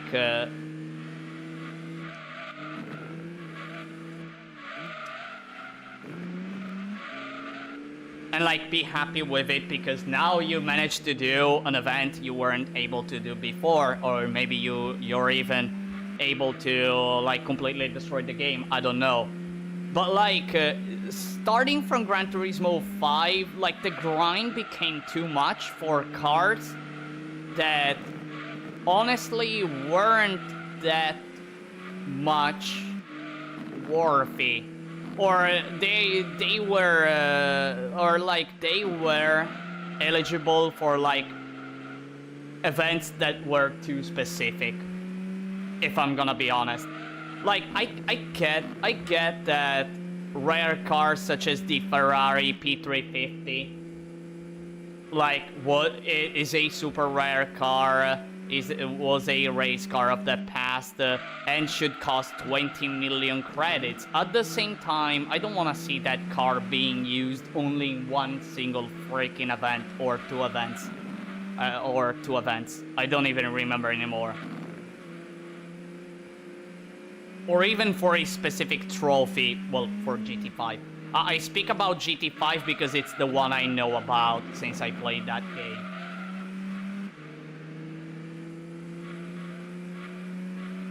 At the same time, they increased the price of the cars and made the grind more tedious by not giving too many credits in the events. And this honestly, I think it started on Gran Turismo 3.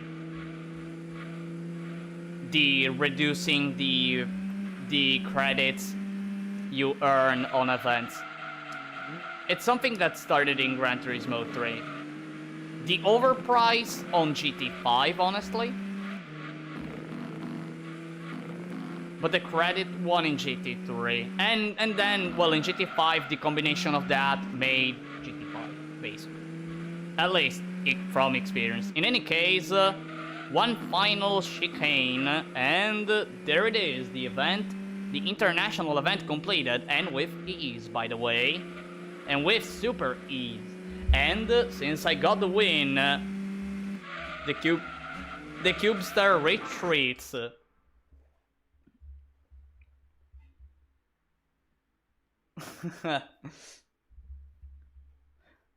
Wait, French car, British Finnish commenters, and Italian streamer. We're slowly forming the Gran Turismo NAT. Like we're becoming Gran Turismo worldwide. Mr. Gran Turismo worldwide.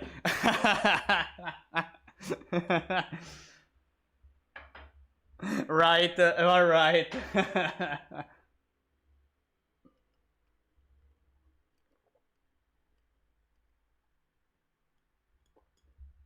All right. Oh, by the way, I managed to. I didn't mention it throughout the stream, but like I had a glass of Coca-Cola since I started this stream, and just now I finished this 500 milliliters of Coca-Cola. That just now. The last sip was just a bit warm. But like, I like this lower progression in GT4. GT1 and 2 have become too easy to earn money fast after playing for decades. Yeah, fine. Yeah, like fine. Once you know the fastest way to reach, the fastest way to reach to like earn credits, especially in GT2. Like you can literally pick, say like an FTO. You can pick an FTO, and without upgrading it, literally go for beating that fifth event of the of the 80 sports car cap. After that, Silhouette Formula, go on the All Stars event. Yeah, sure. You need to obtain all the licenses. Well, with the exception of the S license. That is just extra. Actually, the S license is extra here in GT2. But it's useful for winning the GT1, so yeah. In any case, that Viper was on a mission for losing control, and I helped the Viper in not losing control, and as a reward, I guess it allows me to be in the lead. It doesn't seem like it, but I'm in the lead now. But like I was saying, only a random gameplay, if you don't know that stuff, like, the progression isn't that fast. It isn't that fast. And there may be occasions where you struggle. I don't know about GT4 since I never played that game. I never played GT4. I'm not kidding. Not kidding. Although I have Gran Turismo 4 Prologue. Yeah, I only have the prologue, and I remember struggling with the Daihatsu Kopen test for some reason. And I don't even remember if it was a coffee break or what. A coffee break test. I don't remember anymore. But I have Gran Turismo 4 Prologue. But never played Gran Turismo 4.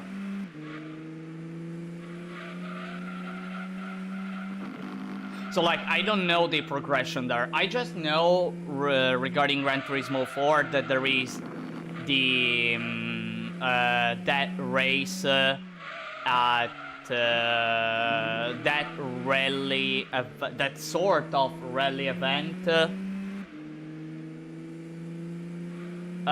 where you can win the famous RSC, which you can sell for 250,000 or 240,000. I don't remember anymore, and that kills the progression of the game like a lot, since, well, you're able to buy strong cars or make the cars you already have strong. So yeah, that counts too. But if you don't know about that one, again, I don't know about the progression of the game. What I always love from, especially from racing games, is having a wide selection of cars you can purchase in the early game. I'm not saying being able to buy like 3 cars after doing the first race. What I mean is that, well, you have your initial credits, and you can buy one out of I don't know, 70 cars, you know, like stuff like that.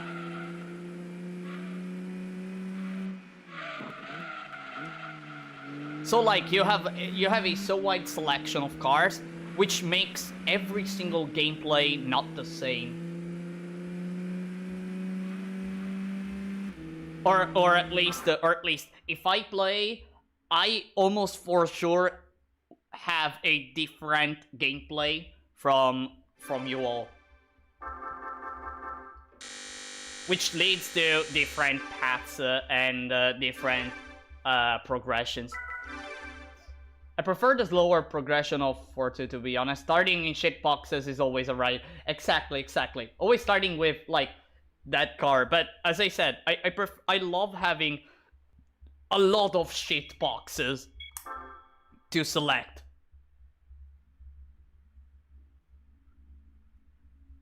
I was only disappointed there were no racing modifications anymore in GT4. I went straight from GT2 to GT4. There is not. There aren't racing modifications in GT3 too. Which honestly, it's a bummer. It's a bummer because I really love racing modifications.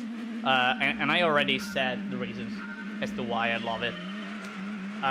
But at least in GT4 there is the rear wing, which it's not much.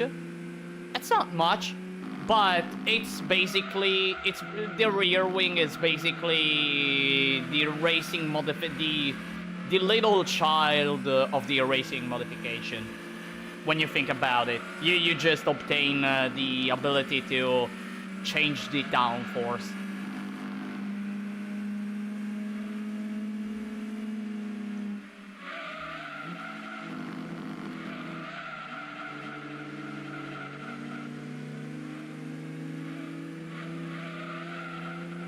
I mean, it doesn't feel entirely the same because you don't see the car changing like having a racing livery and making the car more cooler, like a lot more cool compared to the base one. But yeah, but still, well, you have a rear wing at least. Many people say GT4 is the best in the series. I don't know if I agree, but it is fun. I don't know too, but since I never played it, so I cannot say anything about it. But I always respect what people love and do not love.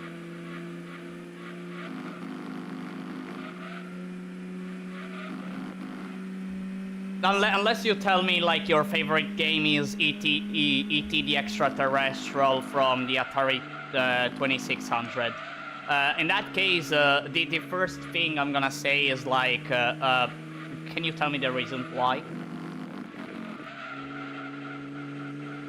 Oh, like honest.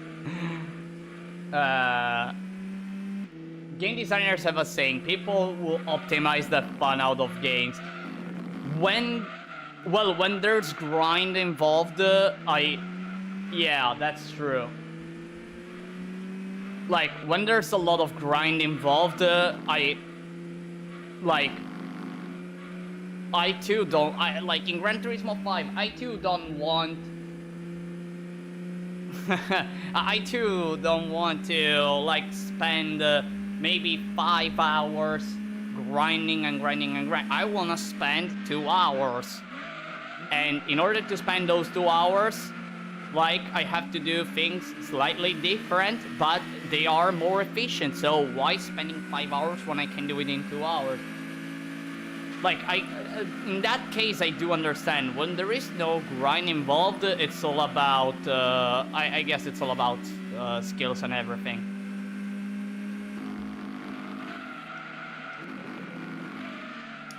Like finding stuff, optimizing things, and making challenges. I mean, like in my case, doing this kind of challenge is also, well, now I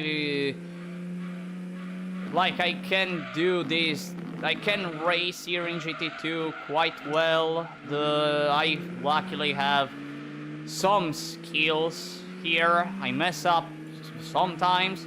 I have some knowledge on how the game works regarding the gear setup and the suspension setup, and just go for some cars that, by doing some tests, can win the internationals in this case. Well, in this case, the internationals, and it will go forward onto destroying other cars.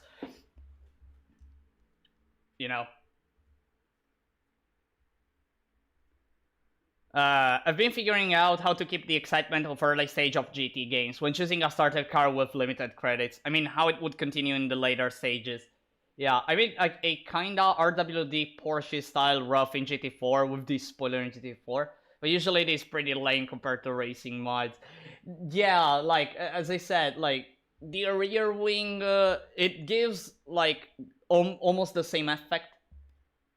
Like, half the effect that the racing modification gives.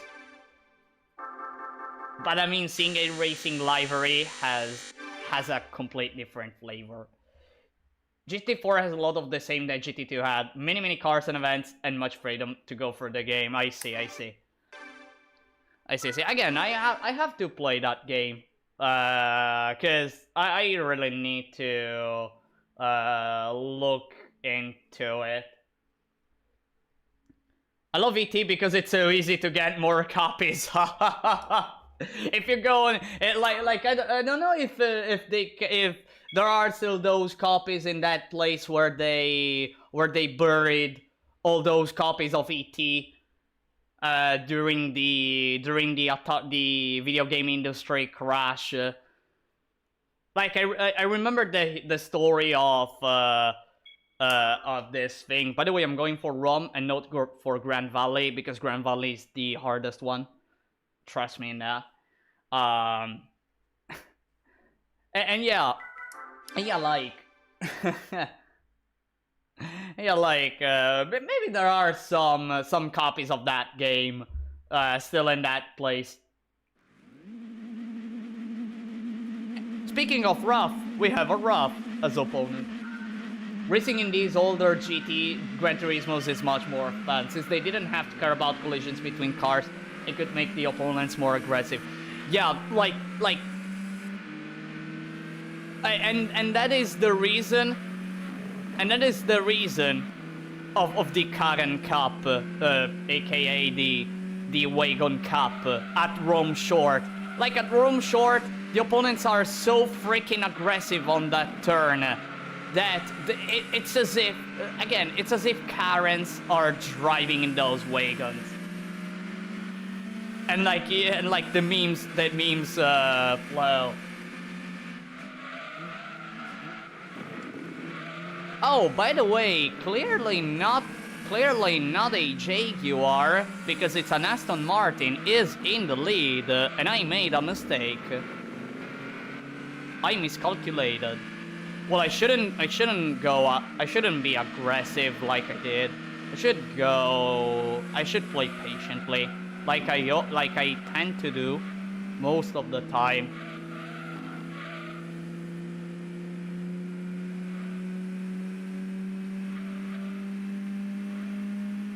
And by the way, this... look at that! First place! Easy overtake. Really easy overtake.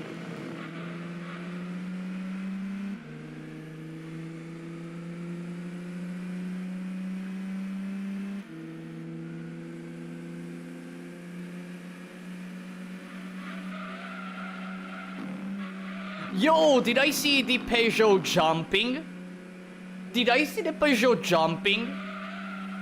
Hey yo, this ain't a rally race. This ain't a rally race. This is a race on road at Rome.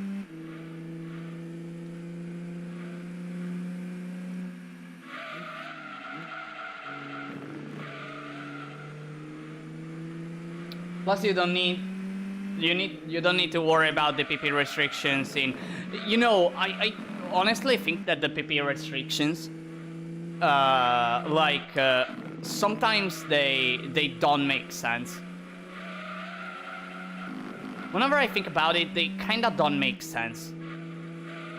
Cause like, why shall I like? If I have a car that is known for being super powerful, like super powerful, like, and not powerful because it can it can easily beat the opponents. Like powerful in terms of horsepower, weight, maybe even grip, right? Why the heck? Like, I should go with the car in the state that it is. Like, why am I allowed to put a freaking limiter to limit the PP and make the car feel slow AF just to be able to enter in a competition? Like, it doesn't have, like, you don't have the feel anymore that you have a powerful car. You have a car that, yes, it is powerful if you leave it as it is, but you can make it super slow and make it race against I don't know, your average Fiat Panda, right? Like, why?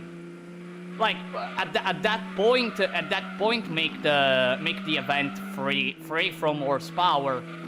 In that case, yes, I face a Panda, but I have the car that is super overpowered, and that's it. That's basically it. Like, I get that the developers want to make like the game feel competitive in every single race and create less trivial events, but sometimes it kills the fun. Because you end up like strategizing into which car, by limiting it, can go to exactly the maximum amount allowed, and then you have to check whether or not it is good for that race, and if it's not, then go back to strategizing.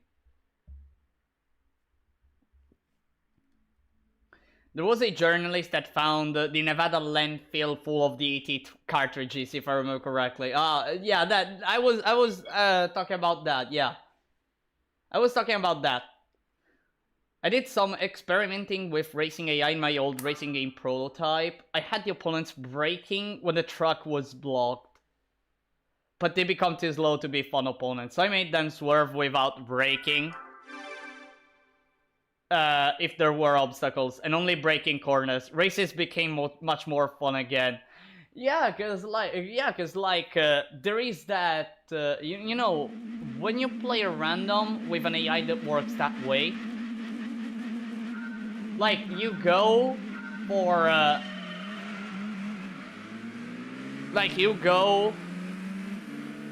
races become unexpected, you know. Races become unexpected, because like you don't expect, like, let's say that it's the first time you do a race on a truck for the first time. Like, you race on a truck for the first time, and maybe it's a mid-level event, I don't know, and like maybe you don't expect the AI acting so aggressively, and like maybe you go safe, and then they literally ram onto you, putting you so much pressure that make you think subconsciously that you should play super well and be even more careful and now you have to be careful for the opponents that are that much aggressive,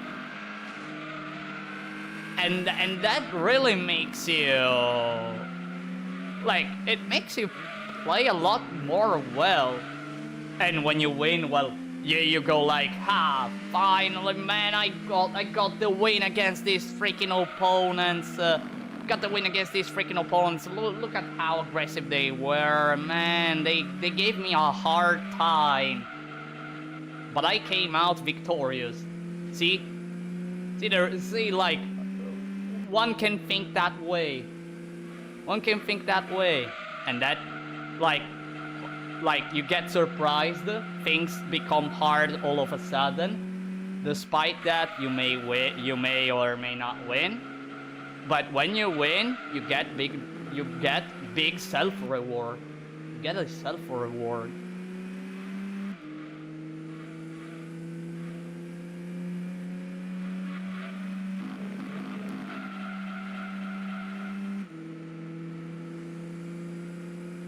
PP size is restricted, not good. PP too big for the race, PP too big for the race. Man, I hate that. I really hate that.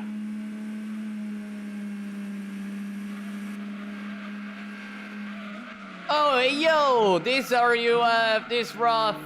Hey, yo! What are you doing? What the rough doing?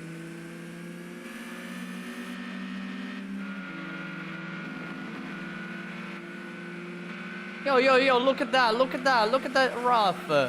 Look at that rough going fast.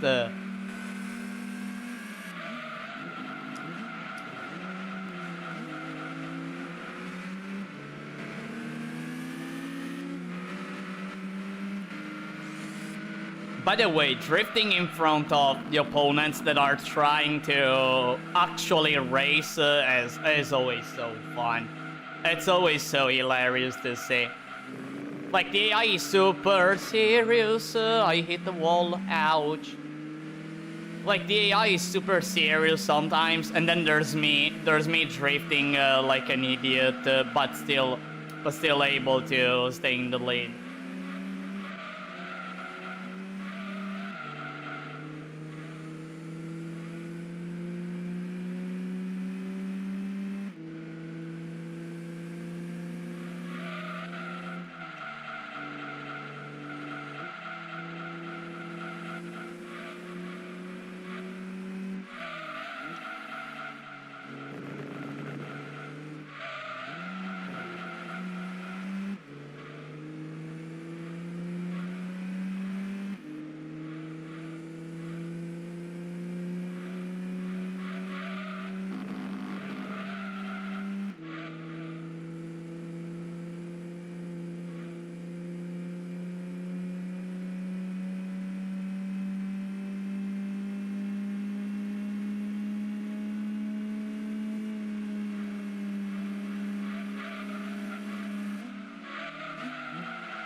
Talking about really, didn't Extinction Rebellion protest in Helsinki cause of the rally cars,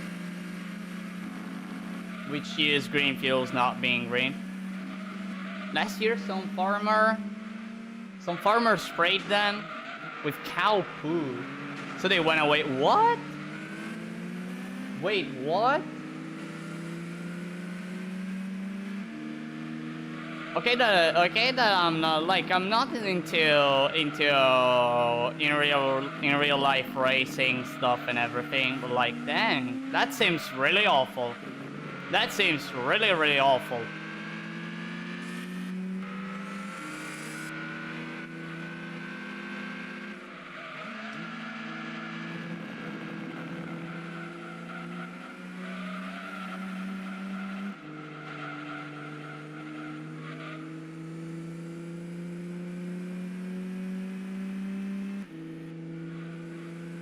And it seems like the Peugeot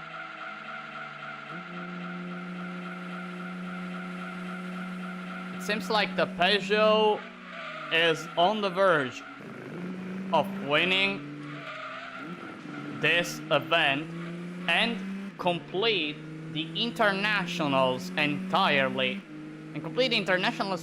And by the way, there is a series of events that I forgot to do before the internationals, but since I managed to beat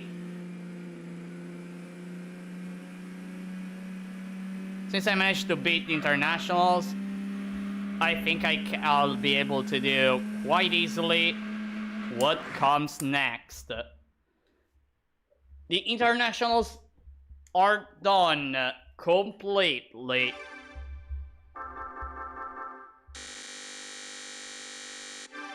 Racing is an easy target for people not thinking very much instead of trying to solve actual problems. Yeah, like there are many problems in the world, but no, let's cause some trouble to people who maybe are just entertaining people without doing anything wrong. But yeah, that's That's life, I guess. I don't know. It shouldn't be like that, but it is what it is. In any case, I think I'm ready for, I think I'm ready for this event. I think that Le Peugeot is ready for that event. These events, but I'm not that sure. But the event that I was talking before is this one. The Super Touring Car Trophy. 5 events against race cars for the first time, facing an entire grid of race cars. Of, well, race modified cars. Where the strongest opponent of this competition is actually a freaking Civic that I am not seeing, but I see another Peugeot. I see a Renault Laguna.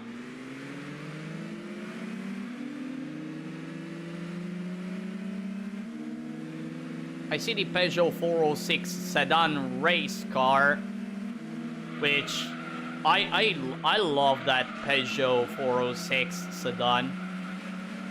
I started loving it since the moment I used it to get the gold in the super license test at Rome.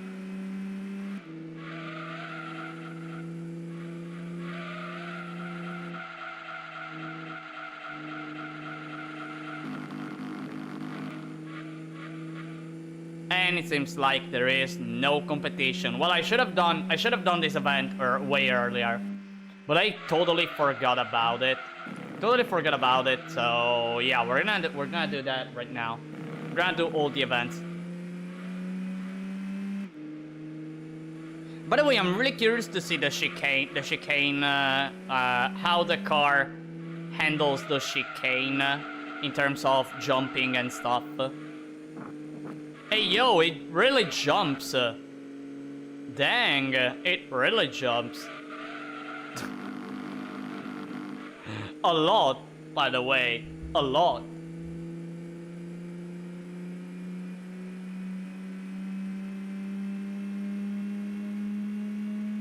Really corner.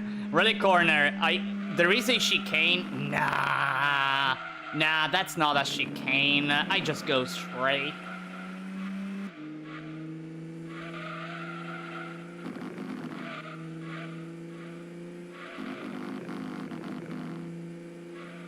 Hey, unless it's a left one, right one, or right one, left one, unless it's that.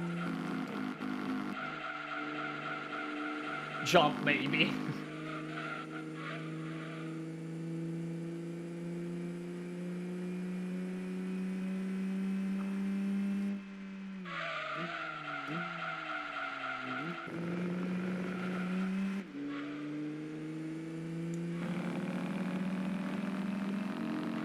Right, left chicane cut. Right, left chicane cut. 150 meters, left 5.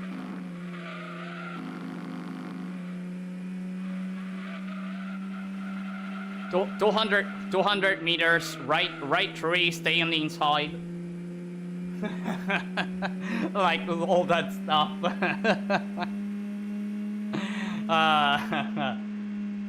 What happened to course map? The course map on the bottom left.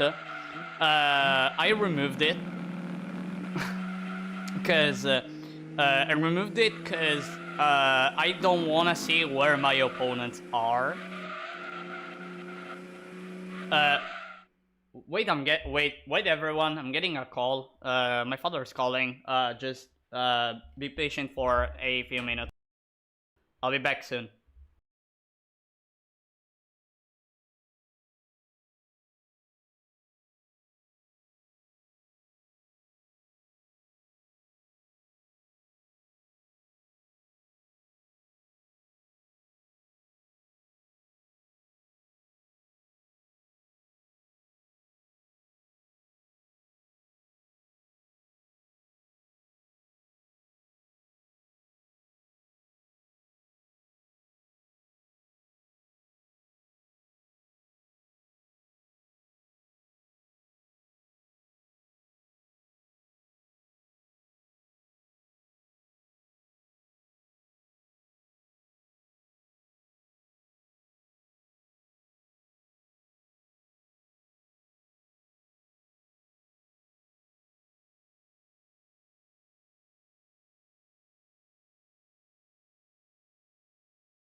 All right, everyone, I'm back. Thanks for waiting a bit.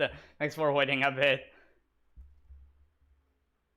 Oh, out of my quick, steal his cat now. No, no, don't steal my cat. Don't steal my cat. No. I know I was a bit away. Don't. By the way, actually, there is one of my cats in my room, and throughout the entirety of the stream. She's sleeping. Like, she's sleeping, and I'm streaming. Like, it's been almost 2 hours and a half. It's been 2 hours and a half since I started streaming, and she's sleeping. She's like, I started with her sleeping, and she's still sleeping. Sometimes she moves a bit, but still sleeping.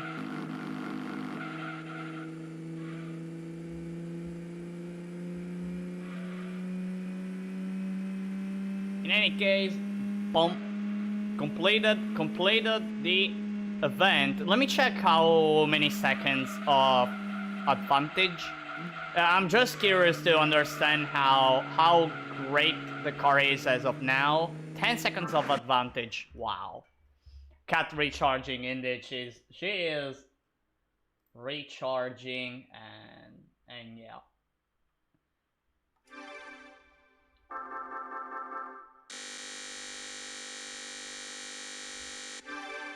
For midnight zooming. dang, during yesterday at night, like she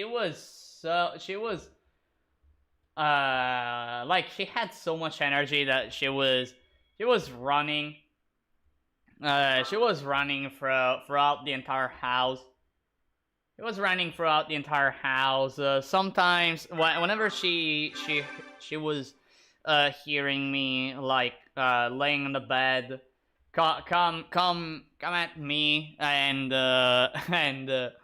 stay close to me, because she wanted some cuddles. She knows those stuff, right? She knows the stuff. Whenever she hears me staying on the bed, she comes at me, because she knows that I'll start cuddling her, and then she sleeps a bit. No, there was also a freaking fly yesterday, flying in the house, and she was trying to follow that fly alongside another one of my cats. They were following this fly, but they never managed to catch it. Ouch, wall. They never managed to catch that fly, because it was flying at a pretty high altitude. Flies are your nemesis. Oh no, dang! That the stream where I freaking had that fly flying around me. I really hate whenever I have something that makes noise. Something around me that makes noise, cause I immediately lose focus, and I really fail to concentrate.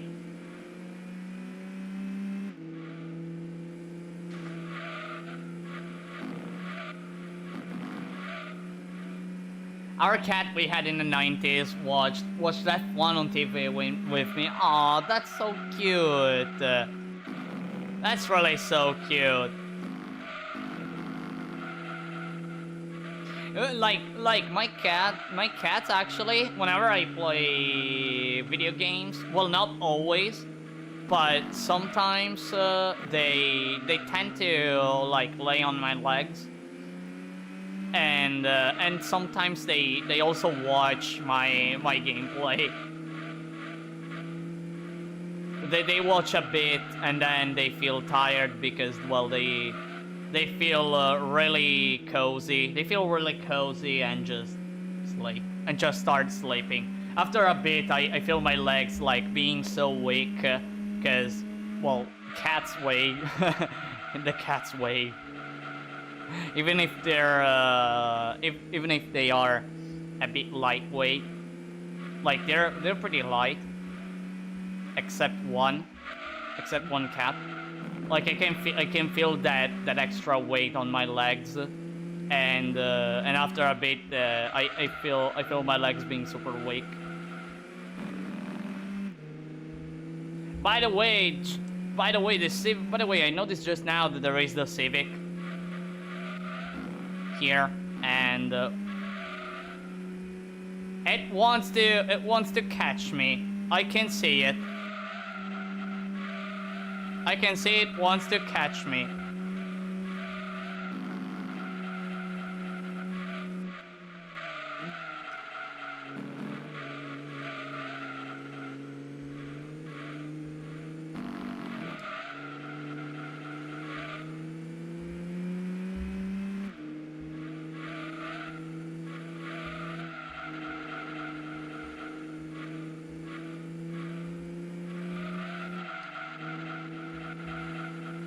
There you go. Ow. Oh, I wasn't looking at the screen for a split second. Didn't think I was going toward the wall. I thought I was going straight.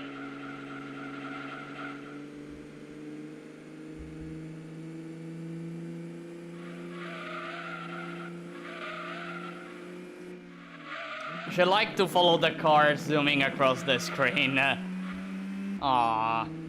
My dog likes to chase and it flies, so if you need a service, is available. Now even my cats, they especially one of the cats I have, like she's a freaking fly hunter. She's a freaking fly hunter. Like, until she catches the fly. Like, like she will not rest until she catches that freaking fly.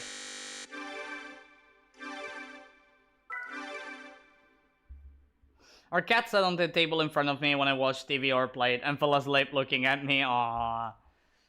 Oh, I know that feeling. I know that feeling. I know that feeling. Whenever again, as I said earlier, whenever I play games here on the PC or maybe with the console, maybe the cat looks at me that I'm sitting on my gaming chair, and like she like I see her, then we look at each other. She meows a bit, and I go like, all right, come on, come on, you can stay on my legs. And then she jumps, puts herself in a comfortable position. I cuddle her a bit. At that point, I have to stop for a second, and then she either she looks at me because she wants more, or she starts sleeping.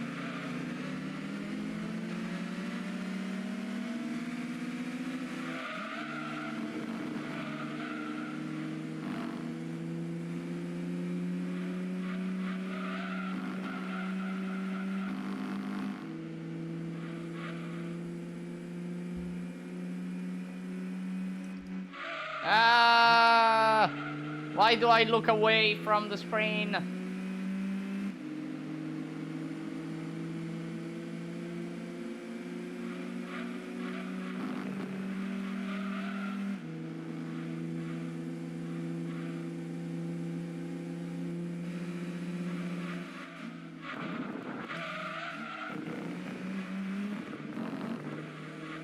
There's a neighbor's cat called Meow that greets me when I go outside.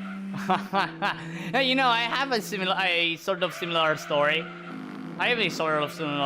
So basically, there is a girl I know, all right, that has a cat that is called Cat, okay, But like here in Italian, like we have the male version of the word cat and the female version of it. All right. So we have gatto, which is cat, the male cat, and gatta, the female cat. All right. And and this cat is called gatta, so female cat, because like they tried to when she was little. She told me that when this cat was little, like she never meowed and everything. She never meowed and everything. You could tell her anything, anything. She wouldn't meow at all.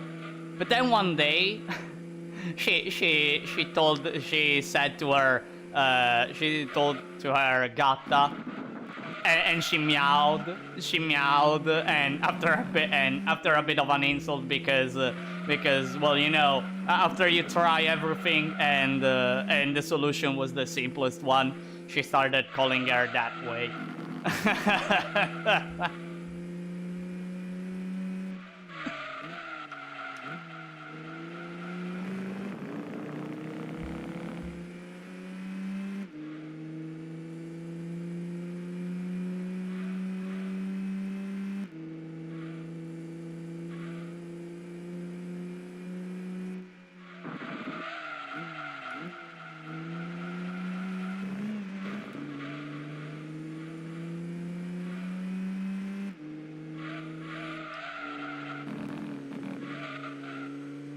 Anyways, it seems like the Civic, despite being very powerful for this,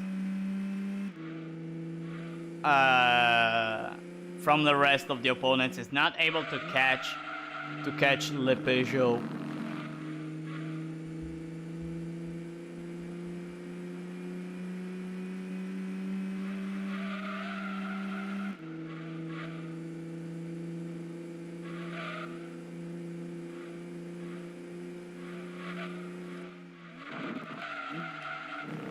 Ouch. Hey, but it's super close, actually. Hey, it's super close.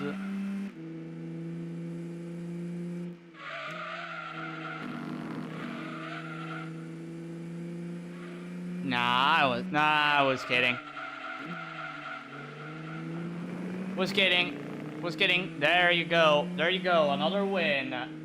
Another win here in the third event. Is this the third event of the Super Touring Cup?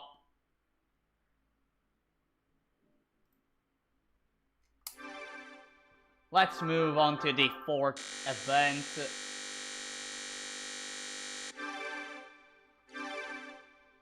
And then the fifth event. Actually, I never remember the fourth and fifth event where they're held at. I really never ever remember. Deep Forest and Rome. Alright, let's go at Deep Forest.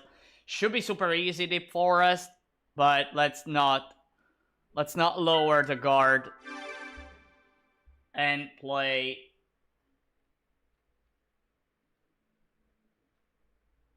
like always.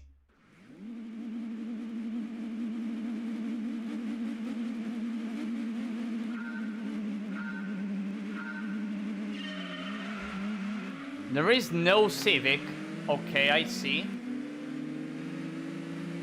Ow.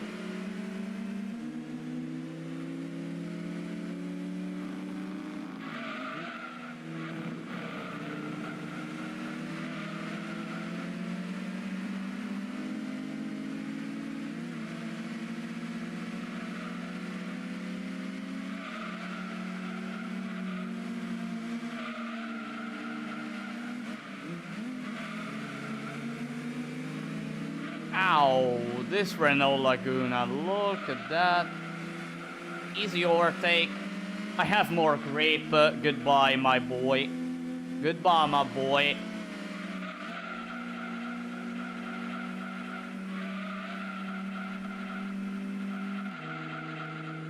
Ow, too wide. Ouch, too wide. Went too wide. I think I didn't do that turn too well. But still, I'm in the lead.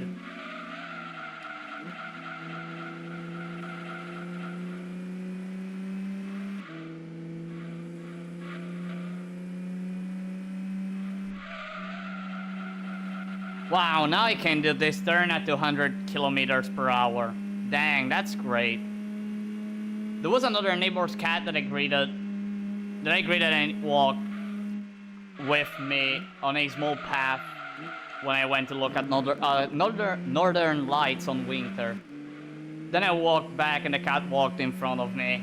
Back to the front yard. Oh, a cat following you.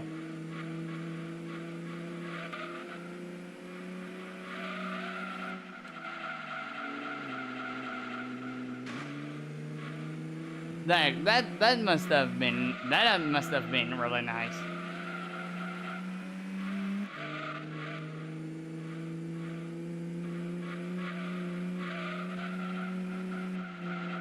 Let's see if I can do this turn this time. I don't want to hit deer. Again, I hit that wall. The problem was that I didn't want to hit inside the inner wall, cause like the inner wall is one of the walls of death, and if I hit that one, well, I'll be sure that the car will spin, mostly. Ow, ooh, that was awful. That was awful. That was really awful.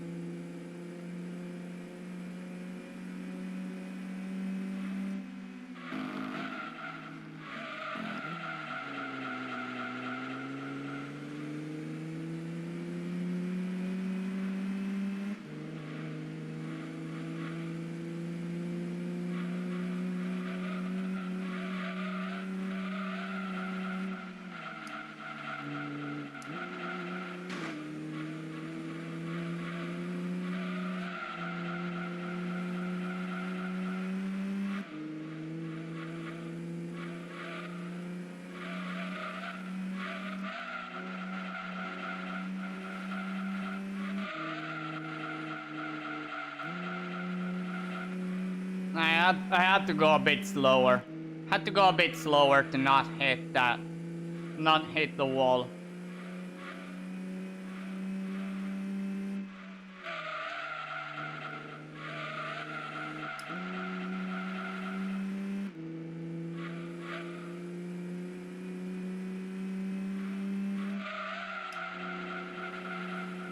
And there you go. Another win for this fantastic Peugeot.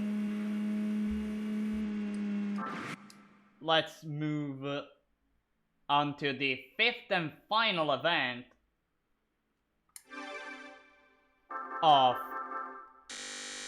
the Super Touring Car Cup. And then it will be time to basically go for those final events of the special event section. And then it will be time for the GTWC. I don't know if I'll be able in this stream to go for the GTWC. I have to see later if I have enough time for that.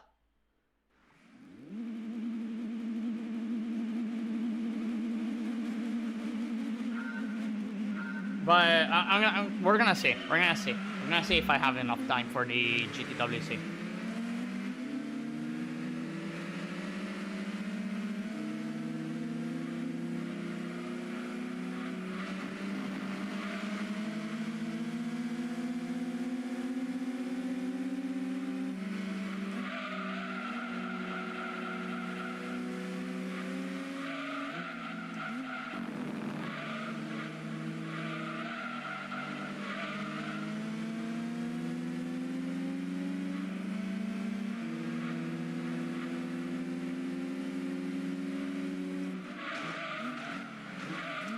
And by the way, facing the 406 sedan here at Rome,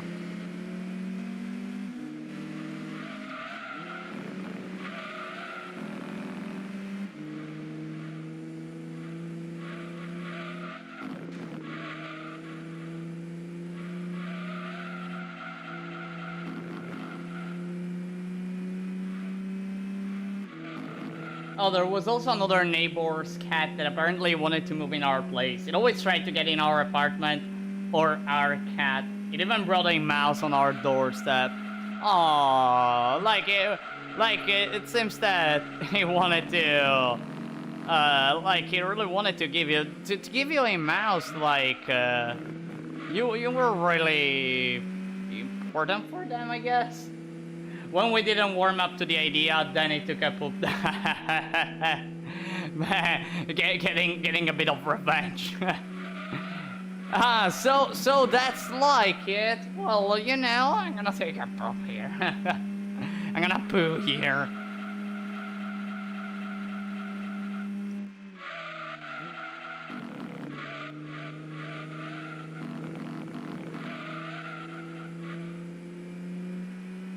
I remember one of the first cats I've ever had, which she's still alive, but she now lives mostly with my grandparents that live next to my house. Like in the early days, she always were on a mission to catch.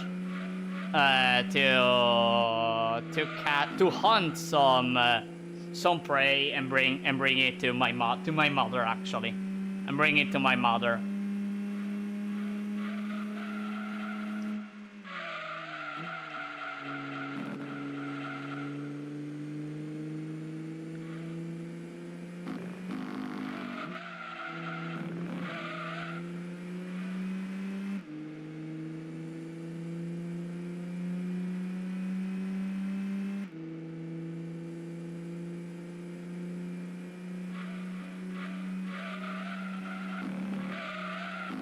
By the way, I feel like the car jumps too much, so I guess I'm gonna reduce the damper bound and rebound. I guess I'm gonna do that later.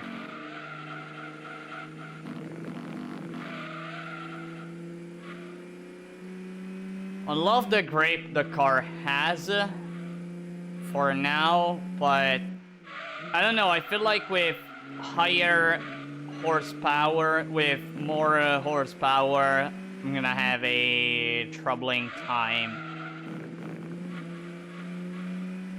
Oh no, wait. By the way, I told you before about the GTWC. I was forgetting that there are so many special events that I still have to do, such as the GT300, the GT500, the Gran Turismo All-Star. Dang, no, today I'll not be able. Dang, I was forgetting about all those events. Me already thinking about going for the GTWC. Like skipping the progression steps that I usually go for.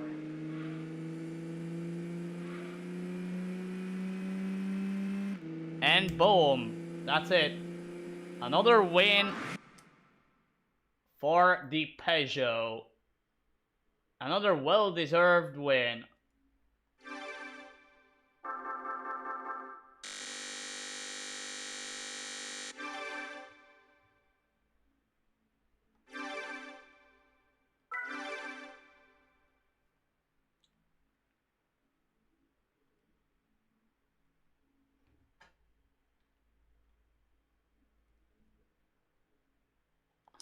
And there you go.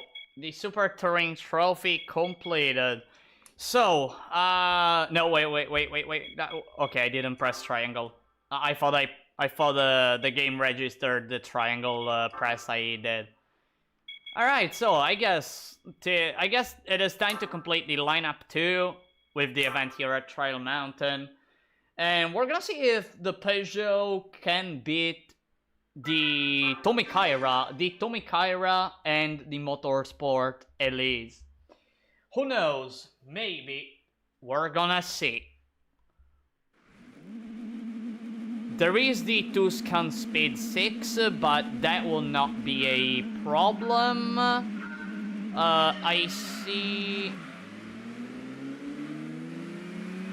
I see another TVR. No, is that a Shelby?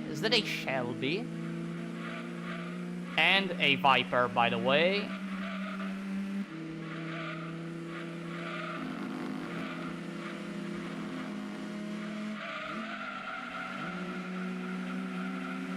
Ah, no, wait, I was confusing this event with the one where there is actually,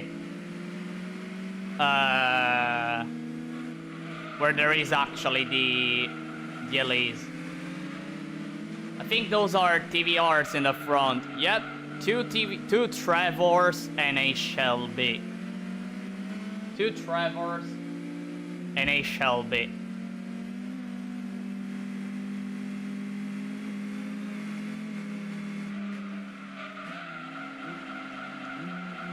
So the problem will be only this Trevor right in front of me. But I guess that if I do a perfect chicane at the end of this lap and a perfect turn 1 and a perfect sector 1, it will be, no, not even. Nah, I'll just overtake here.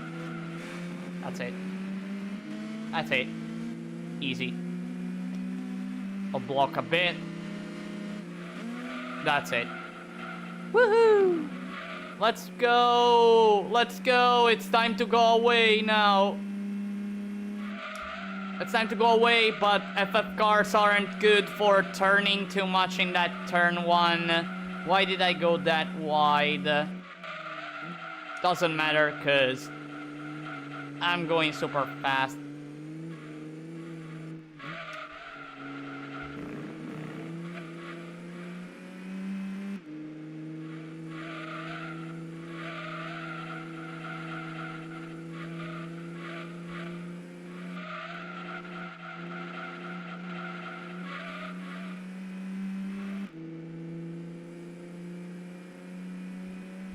Do you know the story of the front end of those TVRs? They are partly designed by a...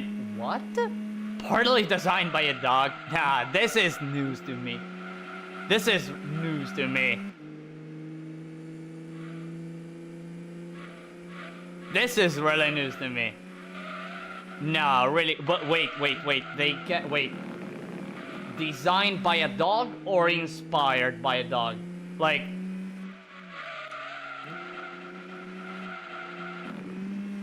No, if designed by a dog, that, like, what? It would be as, it will honestly be as impressive as knowing about the story of that bear that that took part in World War II. That took part on some missions in World War II. It was a Polish bear, like, if I recall correctly. Peter Wheeler's dog took a bite out of a foam model of an upcoming TVR. They went like, that actually looks good, and left it in the... Nah, what? That sounds awesome. That sounds really awesome. It is the part where the indicator lights go. You can see the dog jaws shape. No, wait. I want to look at it right now. North City. I want to look at them right now. No, I don't want to go to the Lotus. TVR, thank you. Wait, which one? Let me see. The front end. Like this one. Like the Griffith. Or no? On the Chimera. Okay, let me check the Chimera. Let's go for the 5.0.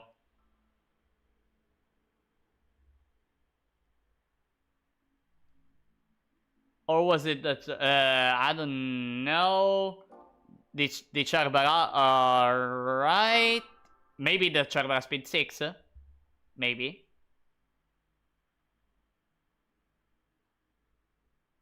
There it is still. Ah, okay. Like, wow. Designed partly by a dog. Wow. Even here in the... Wait, let me check. That is similar. I think it's the Chimera. Alright. Ah, okay, I see, I see. Okay, I see it. Yeah, I see it.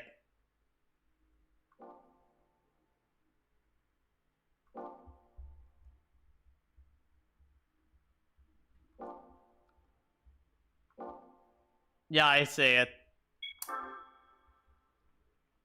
But it's really super interesting knowing about stuff like this.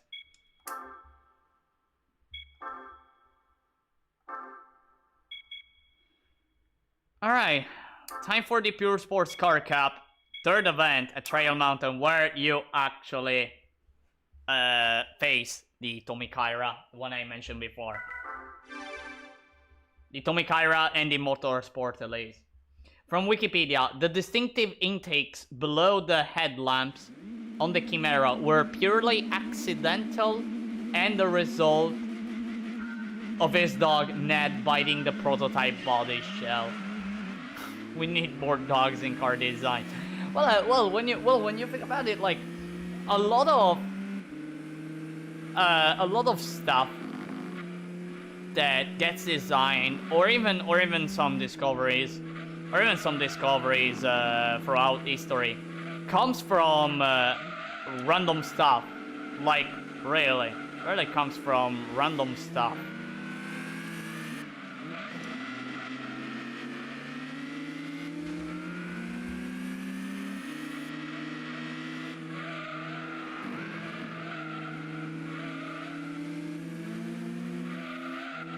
And by the way, there is the Motorsport Elise. I see the car.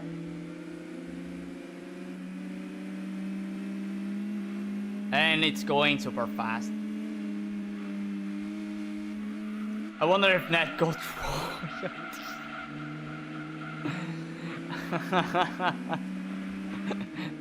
like after a few years.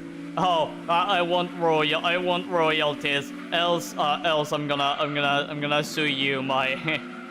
I'm gonna sue you because you didn't give me the royalties of the design, of the partial design of the TVR.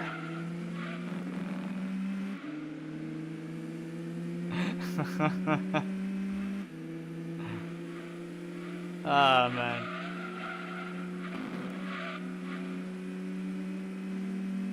Tomikaira losing control. That's unheard of.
And I think it's done. I think this event is done.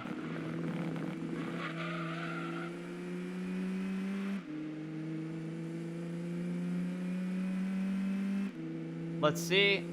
One final chicane. And yep. A little jump. And there you go. Pure Sports Car Cup completed.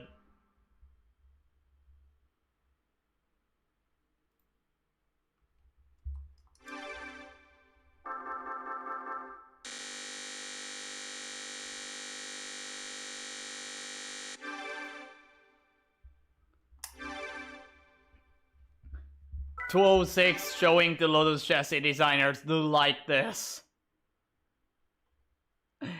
Exactly. You go for a sporty car. Nah, just go for a potato. You see, it's potato stronger. Potato stronger.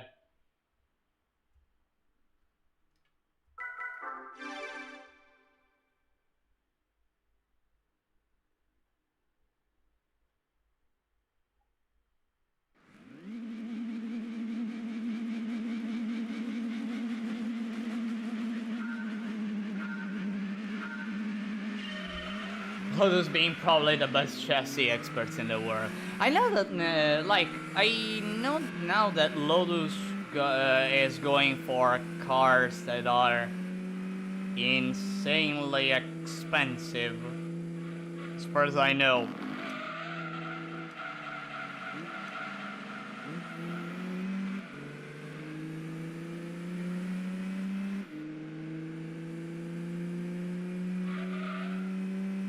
And also they are going full electric or no.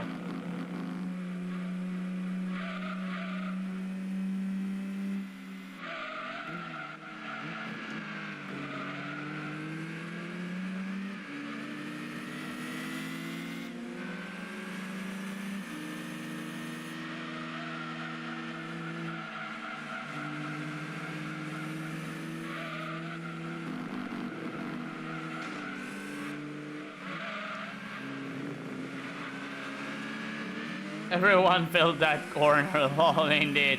AI here at Grand Valley, like, it's good,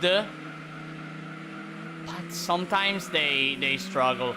Well, it also due to the slipstream effect, which, well, you basically go wide, and the AI doesn't take into account that. Which just results in what you see on a regular basis on Apricot Hill, and here at Grand Valley too. And that Viper lost control because of that. Like, they do not take into account that they're behind an opponent, hence they are affected by the slipstream.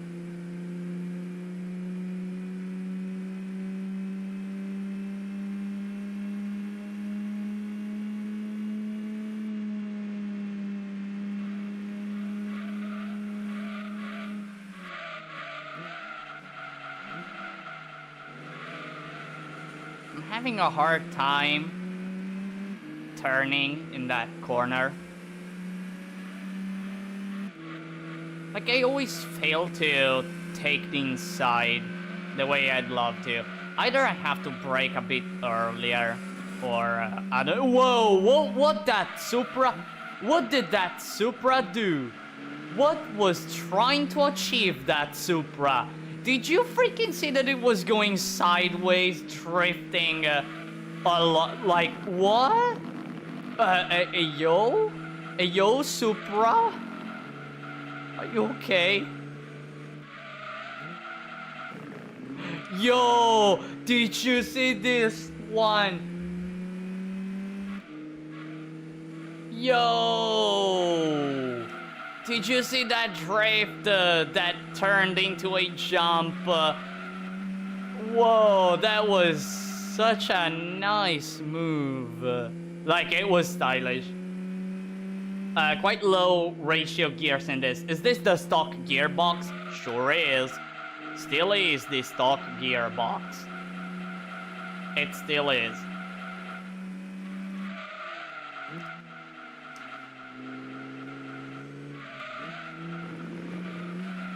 Still is the stock one. Again, the full customized gearbox. I'm gonna get it probably before starting the GT300. Since before going for the late game events, such as the Turbo Car Cup. the Turbo Car Cup, the GT300, GT500, GT All Stars, and of course the GTWC.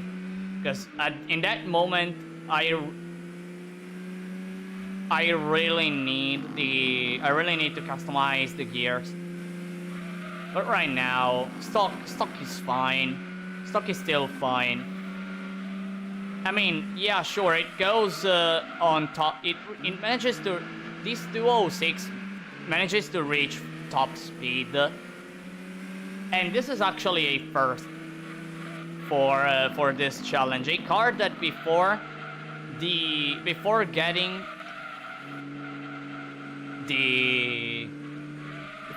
the gearbox, the full gearbox customization, manages to reach top speed.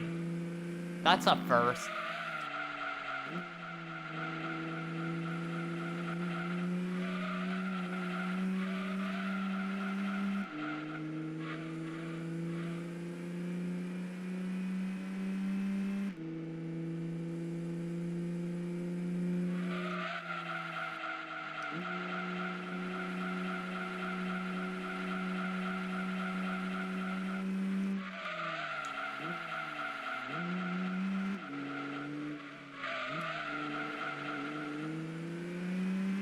And there you go. That's a win.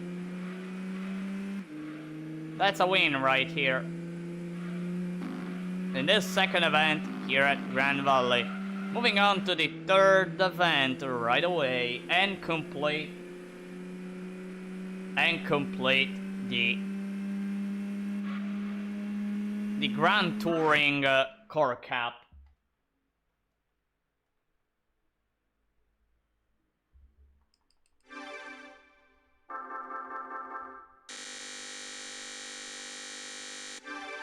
New car acquired.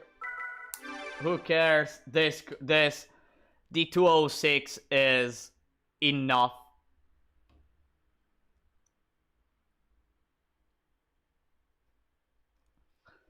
Alright, let's go for the third event. This will be super hard since we're at midfield.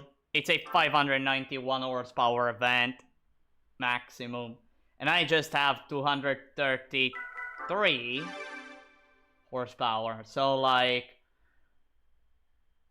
almost like 2 times less. I have more than less than half.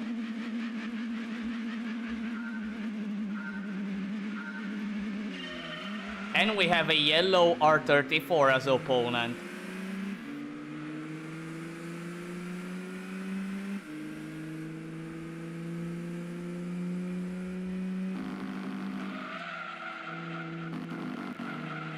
That goes away.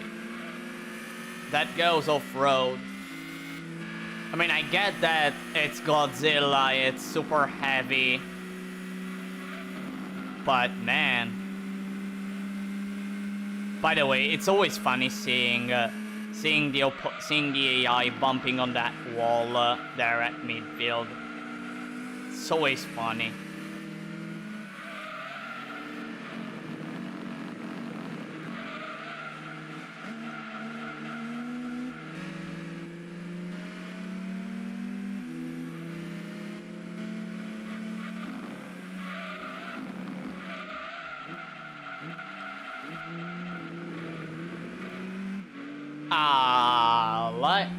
I love this rally style. I really love that rally style.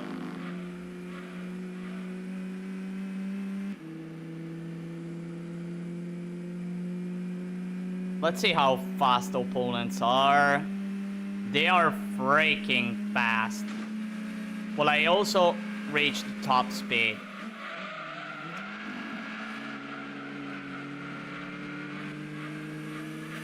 Goodbye, Camaro.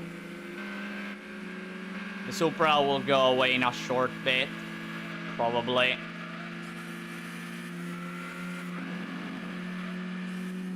Bonk. Everyone goes bonk.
Oh no, the yellow R34 is back. No, it's back.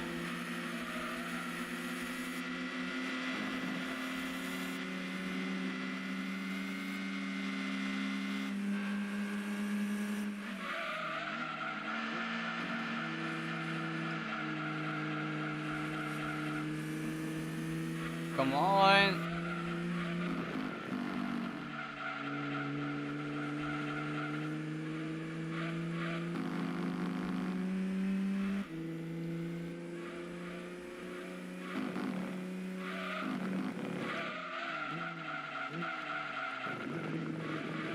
There you go.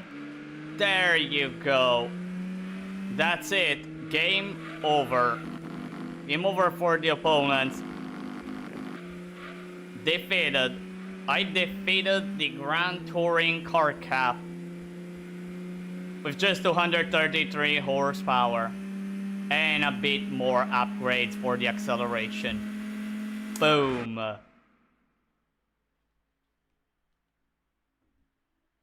Alright, I guess it's time, you know everyone, I guess it's time for... let me check the state of the game as of now, cause now we've reached the late game. I reached the late game. I think that the only events remaining are the hardest ones. Cause page 3 is completed. Page 2 is completed as much as the car can do. Page 1 completed, but that I did it in the first stream. And page 4, the Super Touring Trophy is completed. Considering that I also completed the Nationals and the Internationals, it is time for the late game. And you know what? Let's go for the first series of events of the late game. But before that, it will be time to bring the power of this car to its maximum. It will be time to bring it to the maximum. So let's go for the brake balance controller. Let's go for buying everything that I didn't buy previously. In the engine, I bought everything. Let's go for the... by the way, before the turbo, let's go for the fully customized gearbox. Finally, I will not go anymore until red bar. Let's go for the turbine kit. The stage 3, by the way. Reach a fantastic 372 horsepower. There you go. Intercooler, it doesn't have intercooler, right? And finally, by the way, let me check the... no, I bought everything. It doesn't have an DNA tune, right? No, it doesn't. And lastly, the final upgrade. No, not the weight reduction. The racing car modification. That's it. It is time to bring the 99, the Peugeot 206 number 99. Let's buy. And it is time for this car to go in the late game. Starting with the usual, being the Turbo Car Cup. And as always, in the Turbo Car Cup, the first event I do always is the test course event. Let's go with that, and let's do some test runs to find the setup that can bring the car to 300 kilometers per hour. I don't have it. The suspension setup, it's fine the way it is. Brake controller, let's change that to the usual 2419. Let's increase the downforce, and for the gear, let's go with the reverse gear setup, the reverse gear trick, And since we're at test course, I guess that maybe 12 will be fine. First gear the longest, second gear the longest. I think also third gear I'll make it the longest and go for stuff like this. I'm not sure about this setup, but we're gonna do a test run just to see it. That racing modification looks like the 205 Relay livery. I have to check, but like I really love this nice this livery. I really love it. And by the way, just hear the sound of the car when it goes to red bar. Like, it's so fantastic. Like, I really love it. Alright, let's check the top speed of the car. So 240, 250. I think it can reach 280 with this setup, so I have to go a bit more than what I have to increase the auto setup. Yeah, I have to increase it. I just want to be sure about the top speed. Yeah, 301. 301, possibly 303/4. So let's increase maybe to 14, you know? Maybe to 14, do the same I did just now, maybe like this.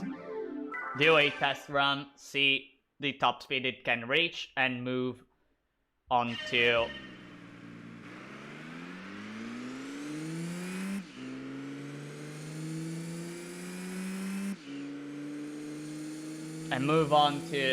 the actual race.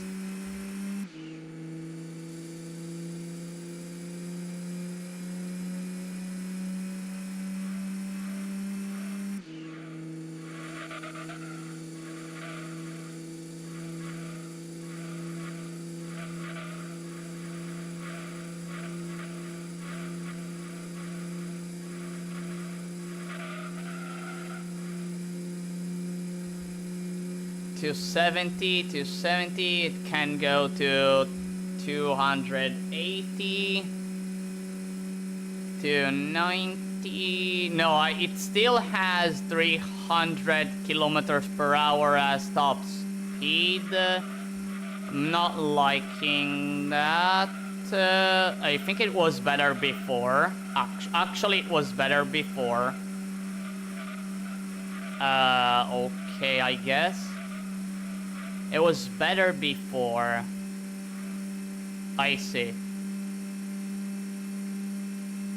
I also have to consider that there is the slipstream available if I get close to opponents. That counts. I'll check if it can stay at 300 kilometers per hour. Kinda.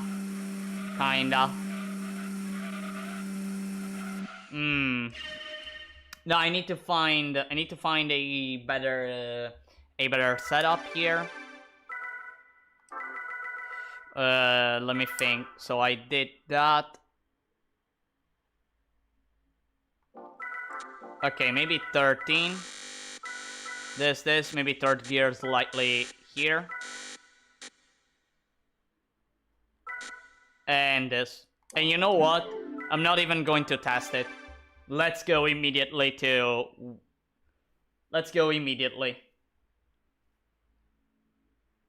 I am taking a risk. I'm aware of that. And there is also the HKS drag. I can see it.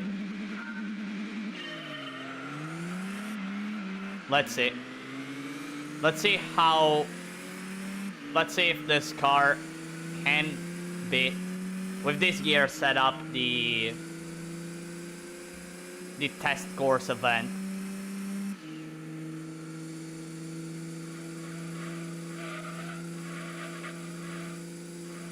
Considering that I have 3 laps,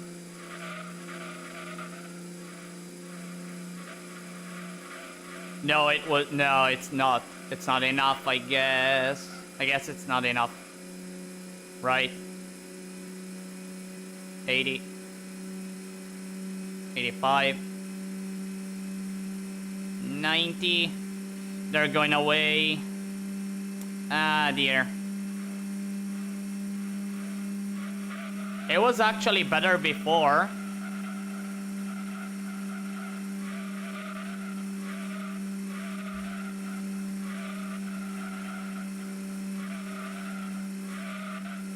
Wait, am I actually recovering or not?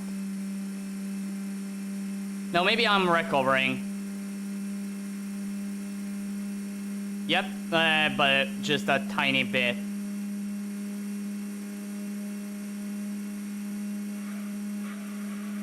Not by much.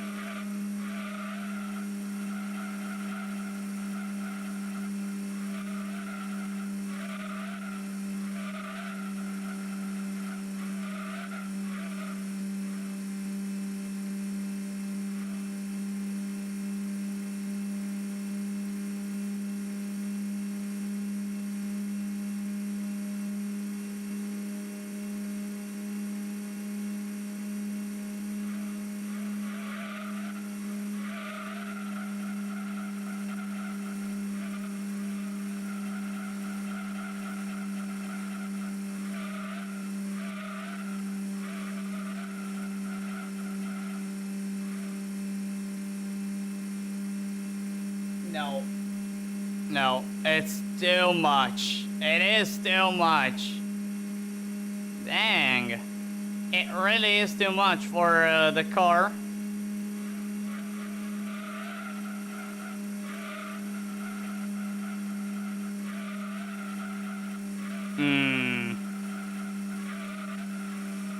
Maybe it needs more time.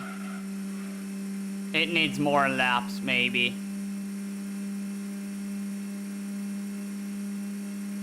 I don't know though. Because I am recovering right now.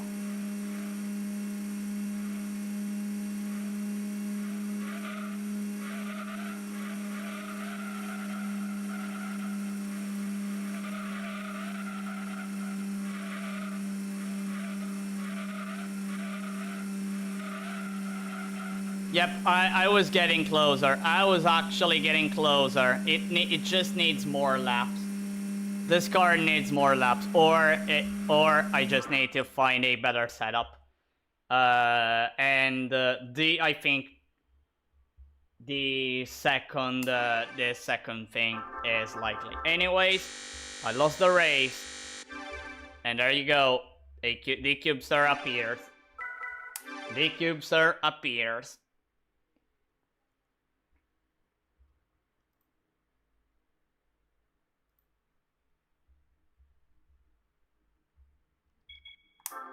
All right, let's go back to task course and see what I can do. Maybe I can reduce. Let me think.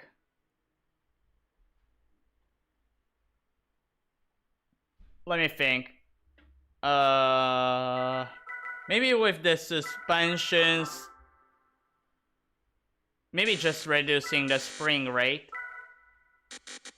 I don't know, maybe. Just a bit. Let me think about it. Maybe reducing just a bit the spring rate. Let me think. Maybe I'll go for just this. I don't know. Stabilizers, maybe I don't need it.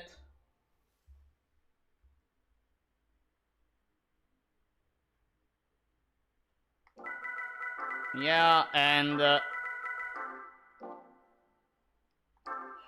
you know what? Let me try something stupid.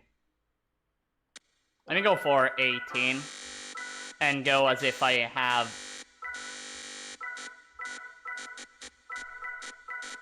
as if I'm doing the gear trick, but with the reverse gear trick setup. Let me see. By the way,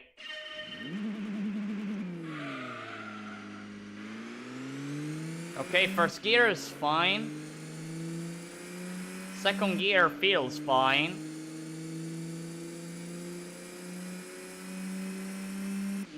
Third gear is okay. It all depends on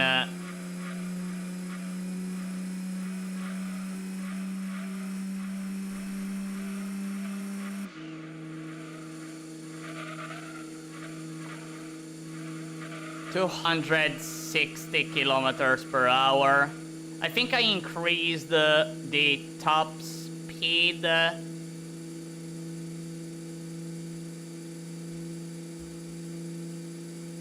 But this time, no, it all depends on fifth gear.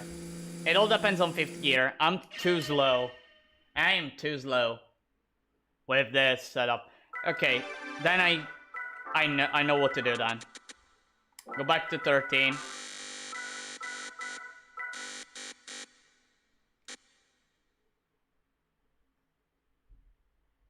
This. I think this is the solution. This is okay. Let me test. The Cubestar is like the punishment car from Top Gear. Exactly. Exactly, indeed.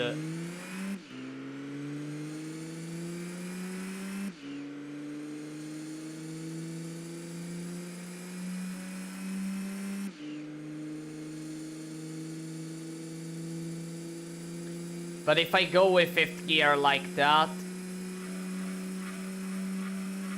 like the top speed gets reduced a lot. I see.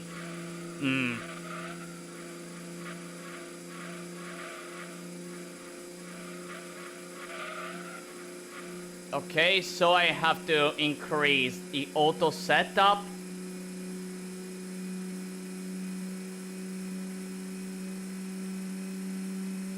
I need to increase the auto setup and make the car and increase fifth gear so much.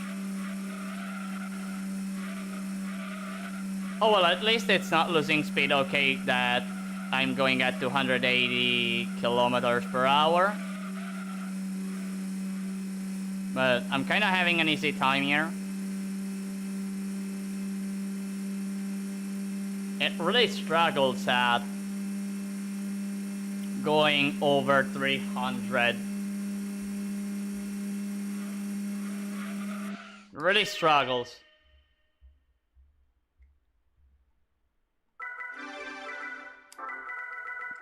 Let me try with a 17.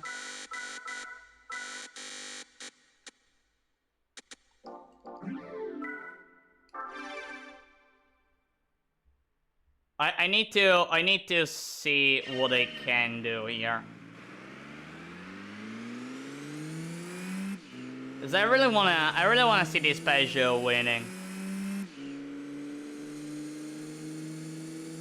I'd really love to see it winning.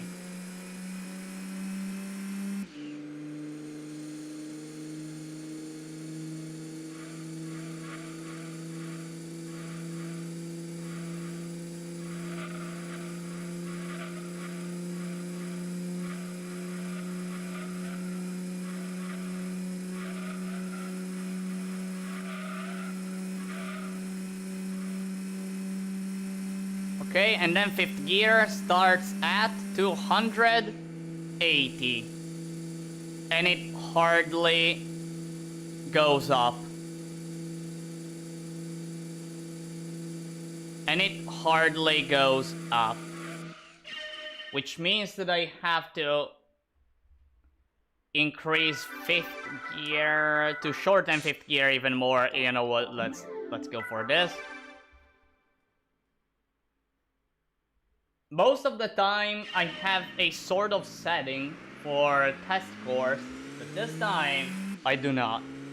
This time, I do not have a setting, so basically, I'm doing this with you all.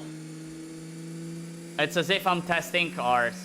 Well, not as if I'm really testing the cars for this challenge, but like for test course in particular.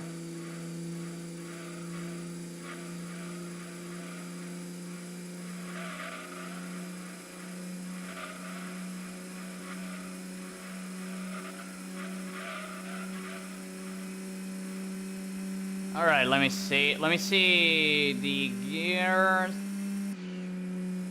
But then it goes to 300 as top speed, right? Again.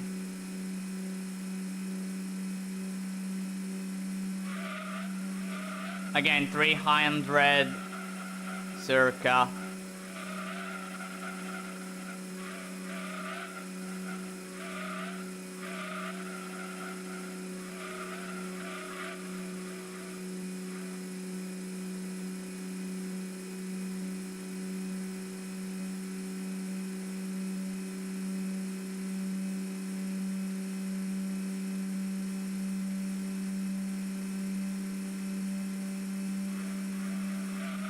It is having a really hard time.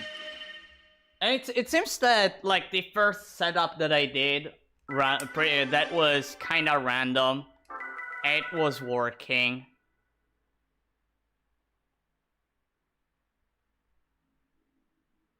So you know what? Let's go for what if I go with a 10?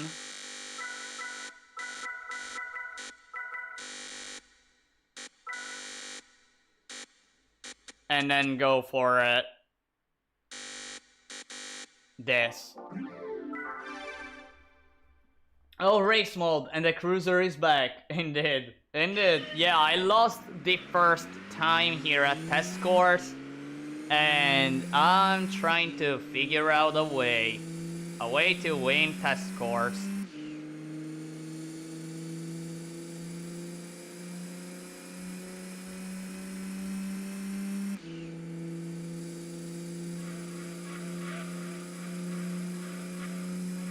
No, it's not.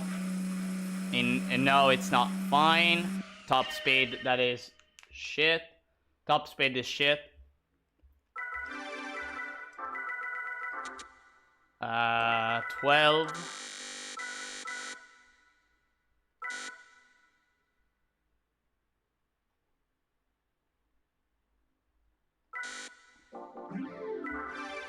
Let me try.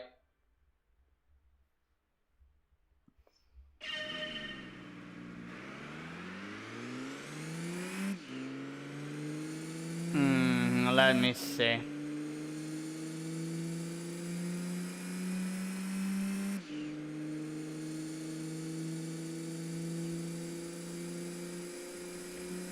Top speed. Okay, so I changed to 5th gear at 240. I continue increasing the speed, not by much, so I'm super slow here in the corner. I exit here with a shitty speed, and it continues at be kinda shitty.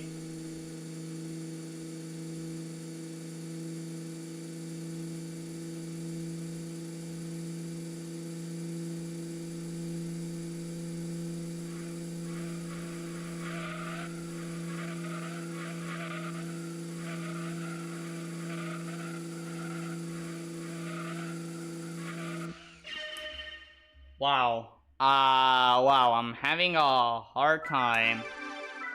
I'm really having a hard time figuring out a setup.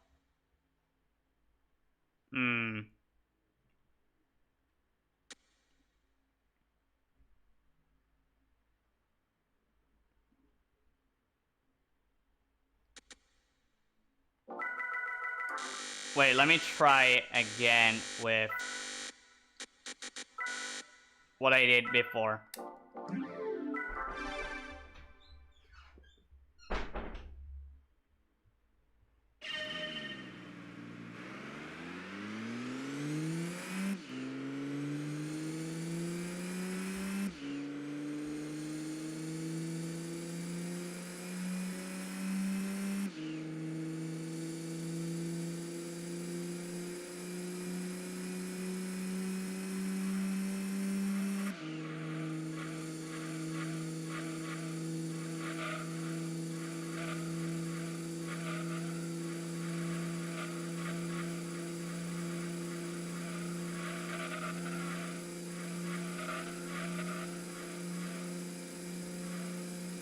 Let me see. 270. It's increasing, it's increasing, it's increasing. It's increasing fine. It's increasing fine. 85. But it cannot go to... It can go to 300. Yeah, it can reach 300. I can see it. It's best that I don't lose speed.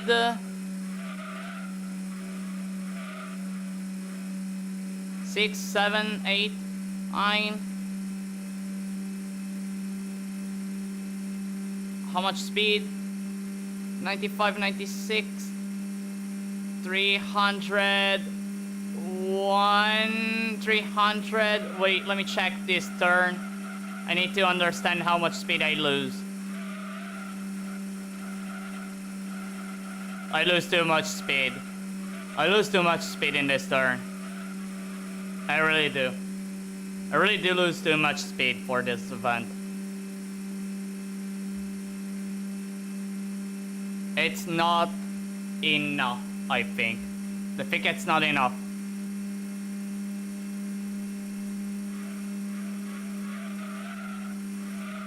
Unless I manage to slipstream.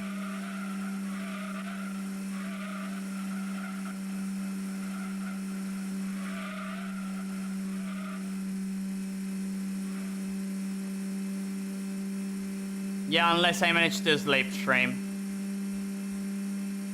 Well, let's try. Let's try again.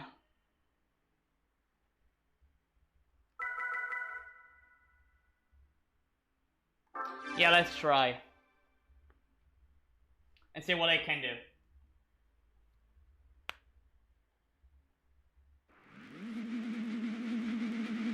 Alright. I don't see the HKS drag unless it's in first place. There is no HKS drag.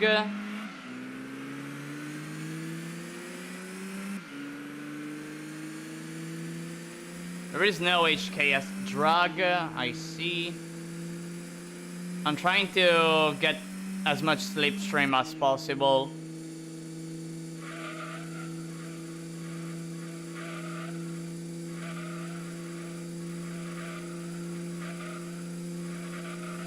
.3 seconds of gap.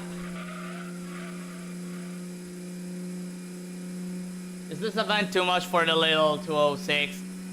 I think it is.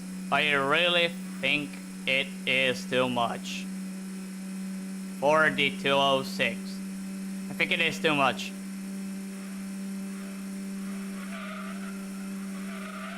Which is a bummer. Really. 5.3 seconds. No. It just can't.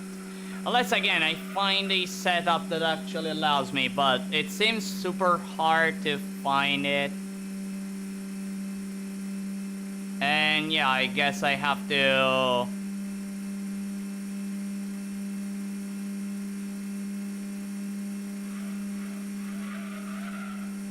I guess that just like the Miata,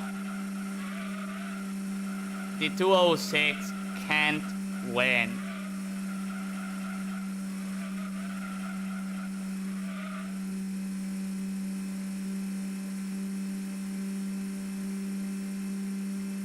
This car has too much trouble.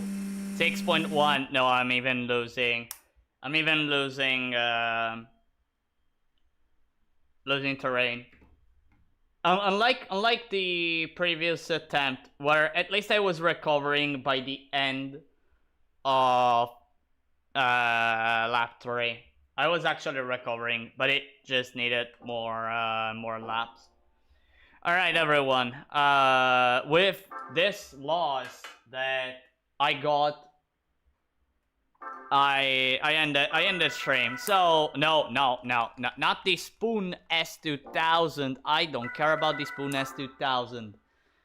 I want this car, the 206 at 16. This fantastic car that is now at its full potential, and it will be ready for the next time to go and defeat the events that remain, which are the Turbo Car Cup, GT300, GT500, um, the other event that I am forgetting, the Gran Turismo All Stars, and lastly, the Gran Turismo World Championship. So everyone, I hope you look forward for the next stream of the 206 run. I hope you enjoyed today's stream. I hope you enjoyed it. Thank you for watching as always, everyone.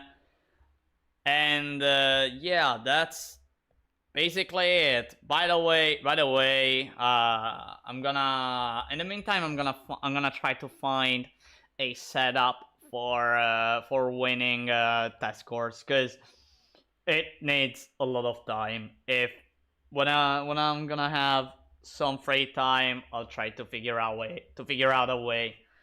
Again, thanks so much for watching. I hope you enjoyed, everyone, and see you all in the next stream. That will mostly be the next episode of the 206 run. Bye bye, everyone. Have a nice day. And remember, the Cubester always watches, is always watching.